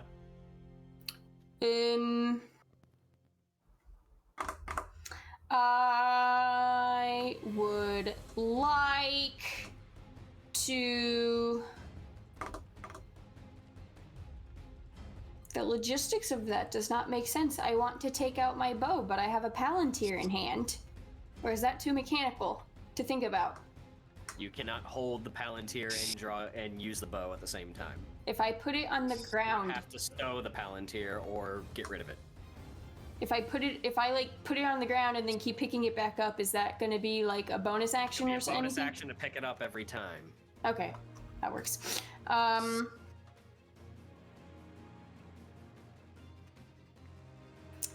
I am going to I'm gonna put the Palantir down at my feet, and I'm gonna quickly draw a bow and 2 arrows, and I'm just gonna shout, "Hey! Over here, Mogdrid!" And as I do that, I'm going to wait for him to turn around to hopefully get his attention, and the 2 arrows are gonna go right for the eyes. Oh. Go and roll attacks. Oh, please work. Please work. Well, 31, that was almost a crit, I think. Both of those will hit. I'll have this one have Bane. The first one? Yes. Because I can only do it once. And then... there. I think that's all. Right, and they were +2 to attacks, but they hit, so that's okay. Oh, -2 arrows.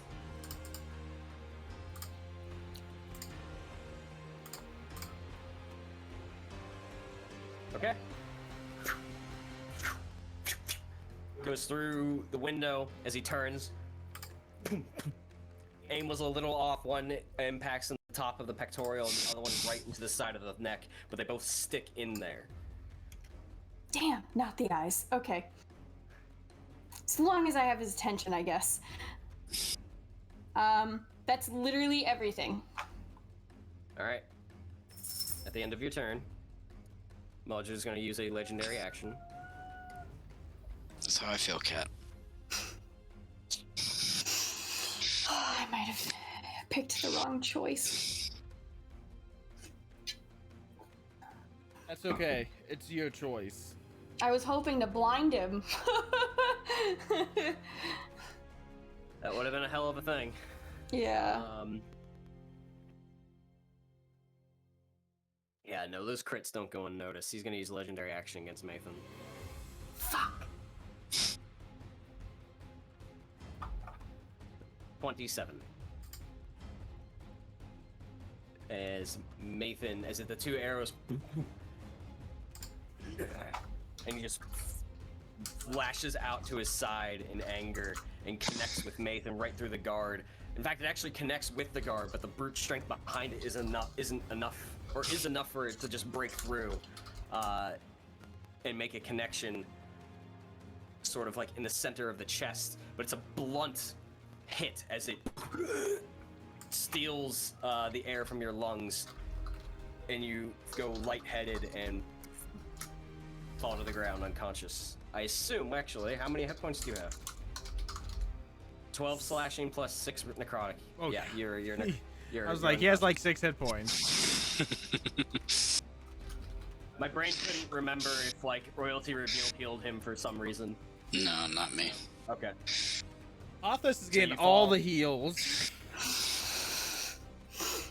You fall unconscious, and it brings us to Mogdrid's turn, who is going to sidestep. Oops. Let me push back. And go over to Hothus. Mean. Oops, too far. Hubbard, attack of opportunity if he wishes to take it. Uh-huh. Use his action to stab Mathan. No. Wow. No. Oh, Matt, fuck you too, man. As the talons just miss. And Mogdrid goes over to Hothus and is going to make 2 attacks. oh 25 man. and a 22. I tried to distract with both of my characters. For a total of 20 slashing and 12 necrotic. Bye, Hothus. 20 slashing and 12 Yes. necrotic. Yes. Okay. Arthas is still up. All right. Some bullshit. Nathan, I need a death saving throw. I got Okay. heals. You did get Don't heals. roll on that one. Don't roll on that one. That's a success. Because you're 1 and 1 now, right? It resets when you come No. to consciousness. No, yeah. Right. He didn't even get. I to never roll failed one of the last time. Yeah. Well, but when he failed a dex save for being unconscious, you said, oh, it was a failure of the save, not, ha. Yeah. He didn't. Yeah. He didn't even get a chance to roll a death save the first time. Okay, I somehow assumed everyone saying failure was a death failure. Okay, not stunned. That's my turn. Yep, off the turn. Top of the round. But I don't even think I'm gonna get another turn to attack. This is horrible. I need Haru, Hothus, and Nayla to give me dex saves. Oh, Nayla's gonna be thrown off the tower. Oh, good. It's a World of Warcraft raid or any MMO raid. Ah! Ayla. Oh, jeez. Yeah, it was bad this time. Yeah, right there.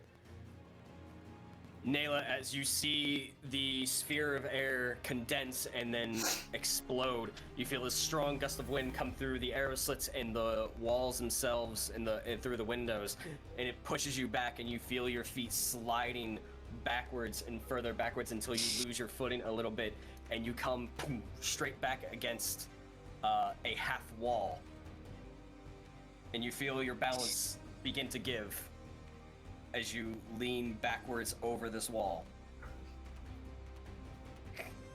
No. Uh-oh. I'm falling. Give me a dexterity saving throw again. Oh no, I don't like this. Well, I was curious if if I was going to get to only- this point with this. If only you had the Palantir on your person when you went over. Yeah, Palantir's on the ground right here. And Hothus doesn't even know that. 16. Hopefully that's enough. If you feel your balance begin to slip and you continue to fight and try and keep it up, you find yourself tipping further back and further back. 1 foot leaves the ground. And you turn your bow around and you use it as leverage and push yourself back up to the ground. I can't breathe. My blood pressure.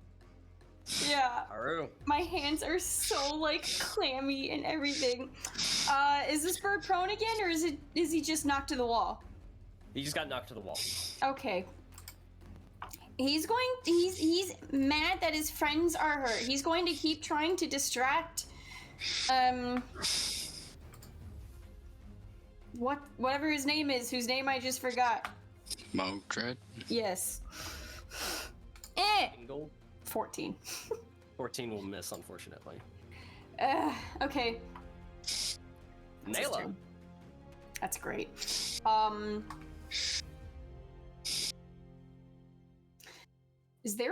There's a door to this outer part, right?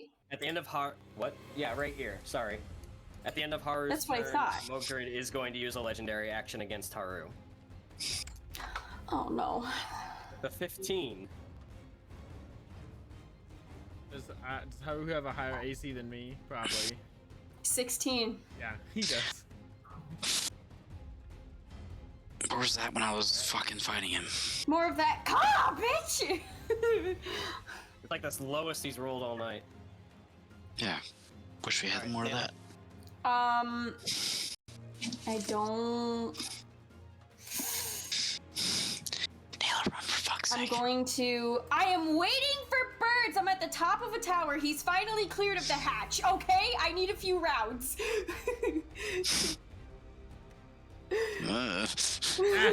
Dash! Dash down the hatch.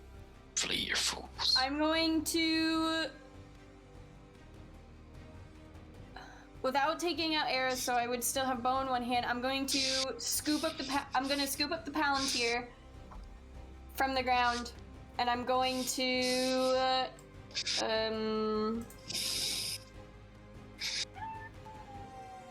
Hi, bud. You're gonna meow. That was okay. Meow. I'm going to go. Use 30 feet to go right in here, around and through the door, if that path worked. Huh? Our camera's broken. Yeah, Discord freaked out. Okay. And then, with the Palantir something. in that hand, I'm gonna hold it out to Mathan again. Battle Okay. buds Be like- just Be freaked like, out. okay. Go ahead and roll. 2d8 plus your wisdom. I got kicked out of battle buds. I'm back in. Is the music playing? I need you to stop and reset it. All right. Oh, much better.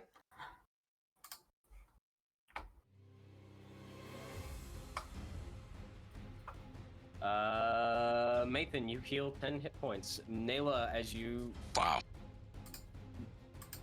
utter forth this elvish phrase that is alien to you, and you take a moment after it comes forward and you see a similar scene that you've done before. You do notice that Come the here, buddy. green in the Palantir fades. Mm. Now just a black glass orb from what I you was see, afraid of that. swirling smoke inside. I was afraid of that. Okay. Can I stow it in a bag then after that? No, you said that's a bonus action. Or was that just putting it on the ground? It'd be a bonus action to pick it up, so you can stow it. Sure. I'm gonna see it fade. I'm gonna be like, and I'll stow it in a bag. Okay. So I still got bow and a free hand. Okay. And you come to consciousness and you're prone. I did everything for one, so that's me. And Alright. yeah. How many times have we been Ma- brought back Mathan, from the how dead? how you doing? I feel like you're in an involuntary rave right now. Just lights out, lights on, lights out, lights on, lights out, lights on. Nayla, at the end of your turn, Mogdrid's going to use his second legendary action to attack Haru. Oh, A come on. natural 20. 20 of the night. Haru. I was I'll give you the, afraid give of you the this. total here. Be like 50. It's actually pretty shitty. 30. 20 total damage. Oh. He rolled really bad. Okay. I wish he hit me with that soul damage last time. Right. Okay. Haru's still up. Alright. That brings us to Mogdrid's turn, who's going to come over towards you, Nayla, Hi. and I'm triggering an attack of opportunity from Haru. Okay. Ah, bitch. 15 Oh, will miss, unfortunately. tried. And Mogdrid is going to make. I don't know. Oh god. Make 2 attacks at you, Nayla. I went inside because I wanted to make sure that if the Palantir had a range of effect, I was in it. 19 and a natural 1. Okay, just the 19? That is a total of 11 slashing and 5 necrotic. 11, and then I'm going to use my reaction for revenge, where I can make a single attack when a servant of the enemy successfully attacks me. Okay. Can I do that with... I will do my antler whack. I haven't done that in a while. That's a technical term, folks. That's literally what it's called, heart antler whack. Fuck! She wasn't kidding. The 9 will miss. Good effort. Mm-hmm. That'll end Mogdrid's turn. Maybe. Okay. No, you said 11 and 5? Yes. So just to be clear, diagonal movement, does it count as normal movement? Basically what I'm... It technically does, depending on if anything's in your way. So basically, can I make this kind of a beeline movement towards him? You might have to make a check to get around some of those objects. There's objects other than the brazier? There's a crate and a chair. Oh, okay.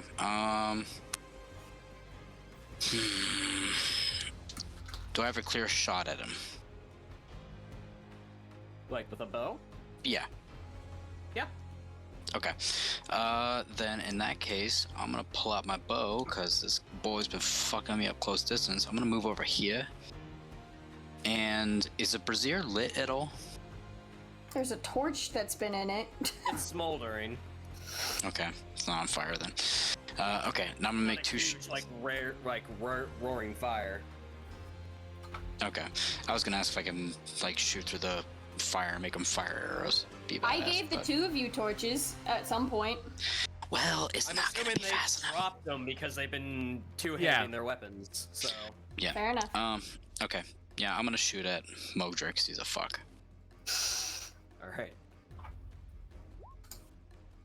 Bang. Hey. both will hit. This is my best rolls of the bow in this game in a while, besides volley. 3 reduced to 1, and 8 reduced to 4. Rude. Okay. Yeah, that's my turn. Hoppus. Woo! I finally get to hit some more stuff. Run up behind him. Time for 3 hits. At advantage, I could really use a crit. Oh my god! You poor soul! Don't you have inspirations? I don't. I still do crazy damage. But my crits are just cracked.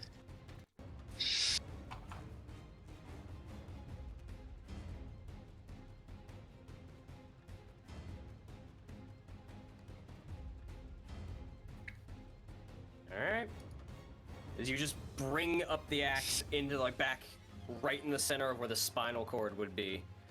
And you see him get pushed forward as he arches his back, and you pull it out and you hear it come out, and you see the blood, or not even the blood, just innards begin to spill out from behind him.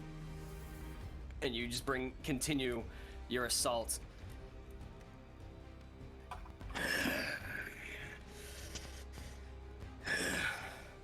He turns to face you.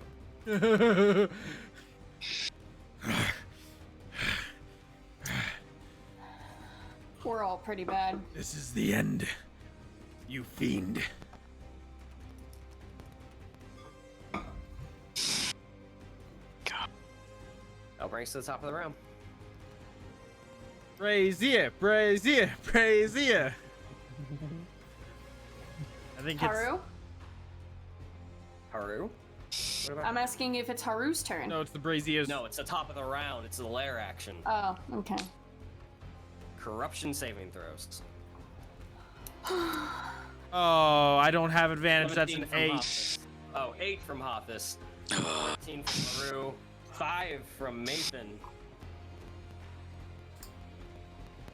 16 from Naylor.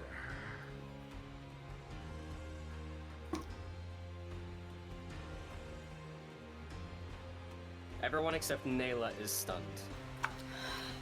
I'm just. Oh I'm my just. God. It's just unlocked. This is so. Like, He already like resists statistically, shit. statistically, out of these 4 corruption saves I've rolled, one of them should have been higher than a 10. Listen, as long as I'm doing damage to this guy, at least some degree, we're good. Yeah, we have to whittle him down, but we can't. I'm glad I got my action surge off. I mean, when I did, I've only made 9 attacks. Yeah, I think I made 4 total this whole time. Nayla, you're up. What happened to Haru? Stunned. He's stunned. Fuck! Okay. So he fell to the ground prone. Oh god. In fact, at the end of Haru's turn, Mogdrid is going to use a legendary action to attack Hothis. Sounds about right. And he has advantage.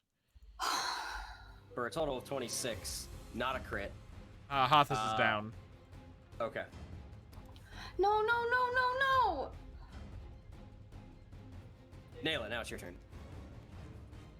I guess I'm technically not stunned anymore. This is true. Bright Silver side. linings. Bright sides to everything. I need. As after Hothis's series of attacks and the detonation of the condensed air that forcing these visions upon you guys. As Hothis blacks out, he locks eyes with Nayla, and he just says, "Why didn't you run?" I'm waiting for birds. What am I gonna do? Slashes across as he turns, and right into the side. It buries where there's no armor coverage, and you see Hothis's grip loosen from his axe as Hothis falls to the ground. Nayla, What? you're up. Run! I can't let you guys just die. I mean, to be fair, at this point, I think we're locked in. I don't think she has a chance to run. I think that time has come and gone. Damn I it, Nayla. wanted the opportunities to heal you, to keep you up so we could keep damaging him. And I called for eagles. I did more things with actions than just attack to try to find opportunities. All right. You're right. Nayla, your turn. What are you doing? I'm gonna take out my spear and stab him in the face. Let's go! Go. Roll for an attack. Eat this and this, and I can't reroll that. Fuck. But I thought I could for whatever reason. I can't reroll that. Fuck. I'm sorry. 16 will miss, and the 19 will hit. Go ahead I've and been roll damage. swearing a lot because I'm very nervous and scared. Alright, I'll do that. And I'm going to do Bane, if that does anything. And then so even though my spear has a reach, if I still leap his melee thing, I'll get an attack of opportunity. Potentially, yes. Oh, okay, I hate this.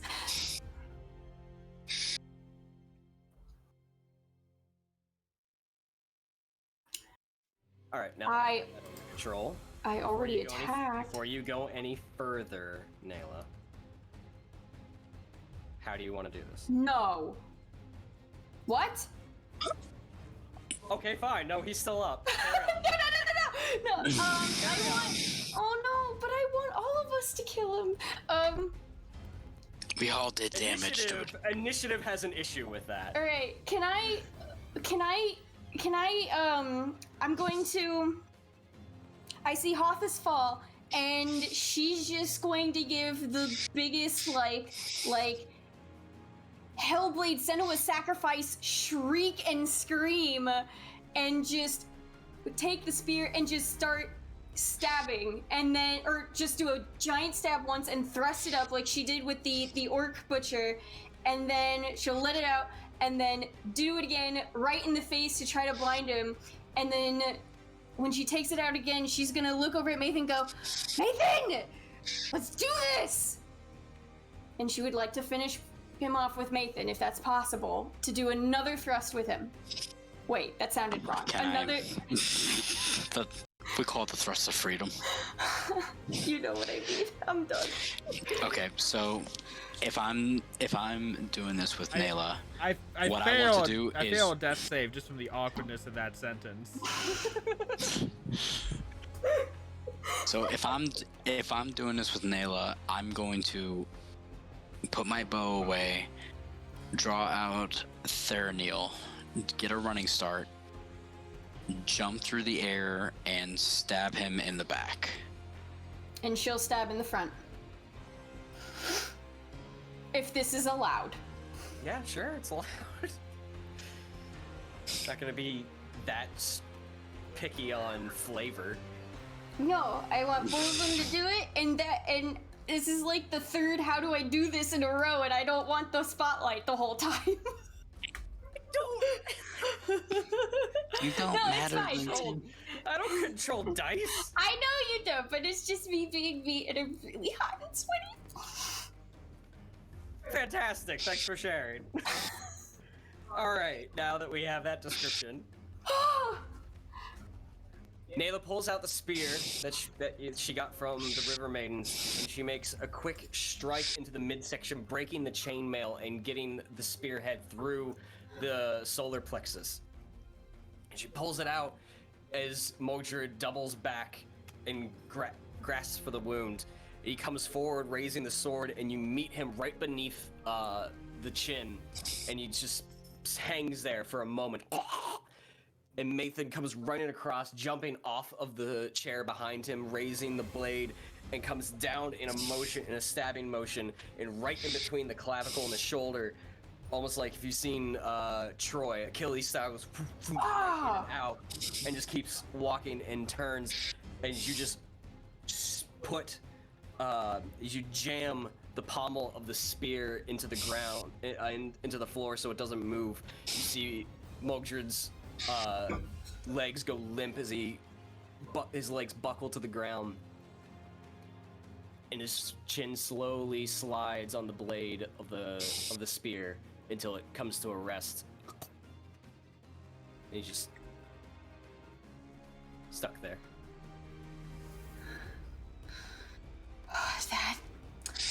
That's for everyone.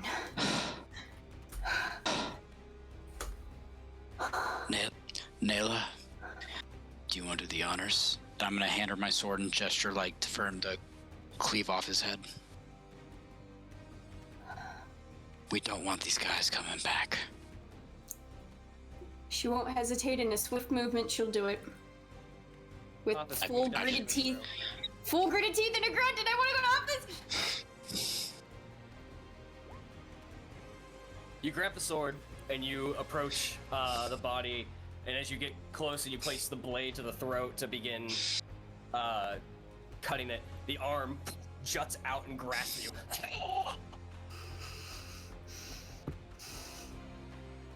What if it was like phase 3? And it falls Dead. limp. And you take the moment, cut the head from the shoulders.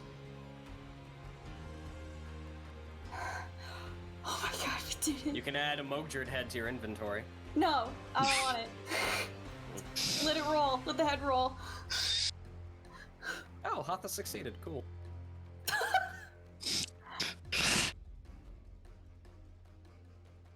Is that end of initiative, Office, or do we give me keep doing another things? guess. No, I was waiting for you to say something! I got rid of the initiative counter. I didn't see that. I have Discord filling up half of my screen. Okay,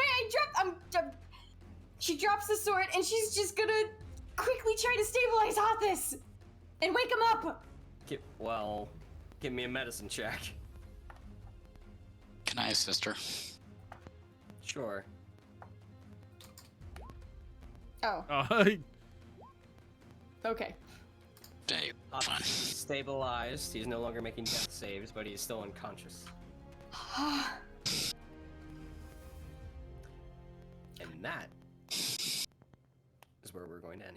No, we have to escape. You do, don't ya? But it's 11:15. We got time, let's run it. We will pick this up next week and bring everything into a nice little conclusion. But the Lord of Tyrant's Hill, now dead twice over, and the Palantir is in your possession. So we'll see what becomes of Haldir in the room. And if there's anything else in the keep, perhaps. But you guys got what you came for. You've robbed the enemy of a precious weapon. But that is all for us tonight. I need a drink. We will be back next week to find out how this all concludes. Thanks for joining us. I hope you enjoyed it. See you next week. And stay proficient. We did it!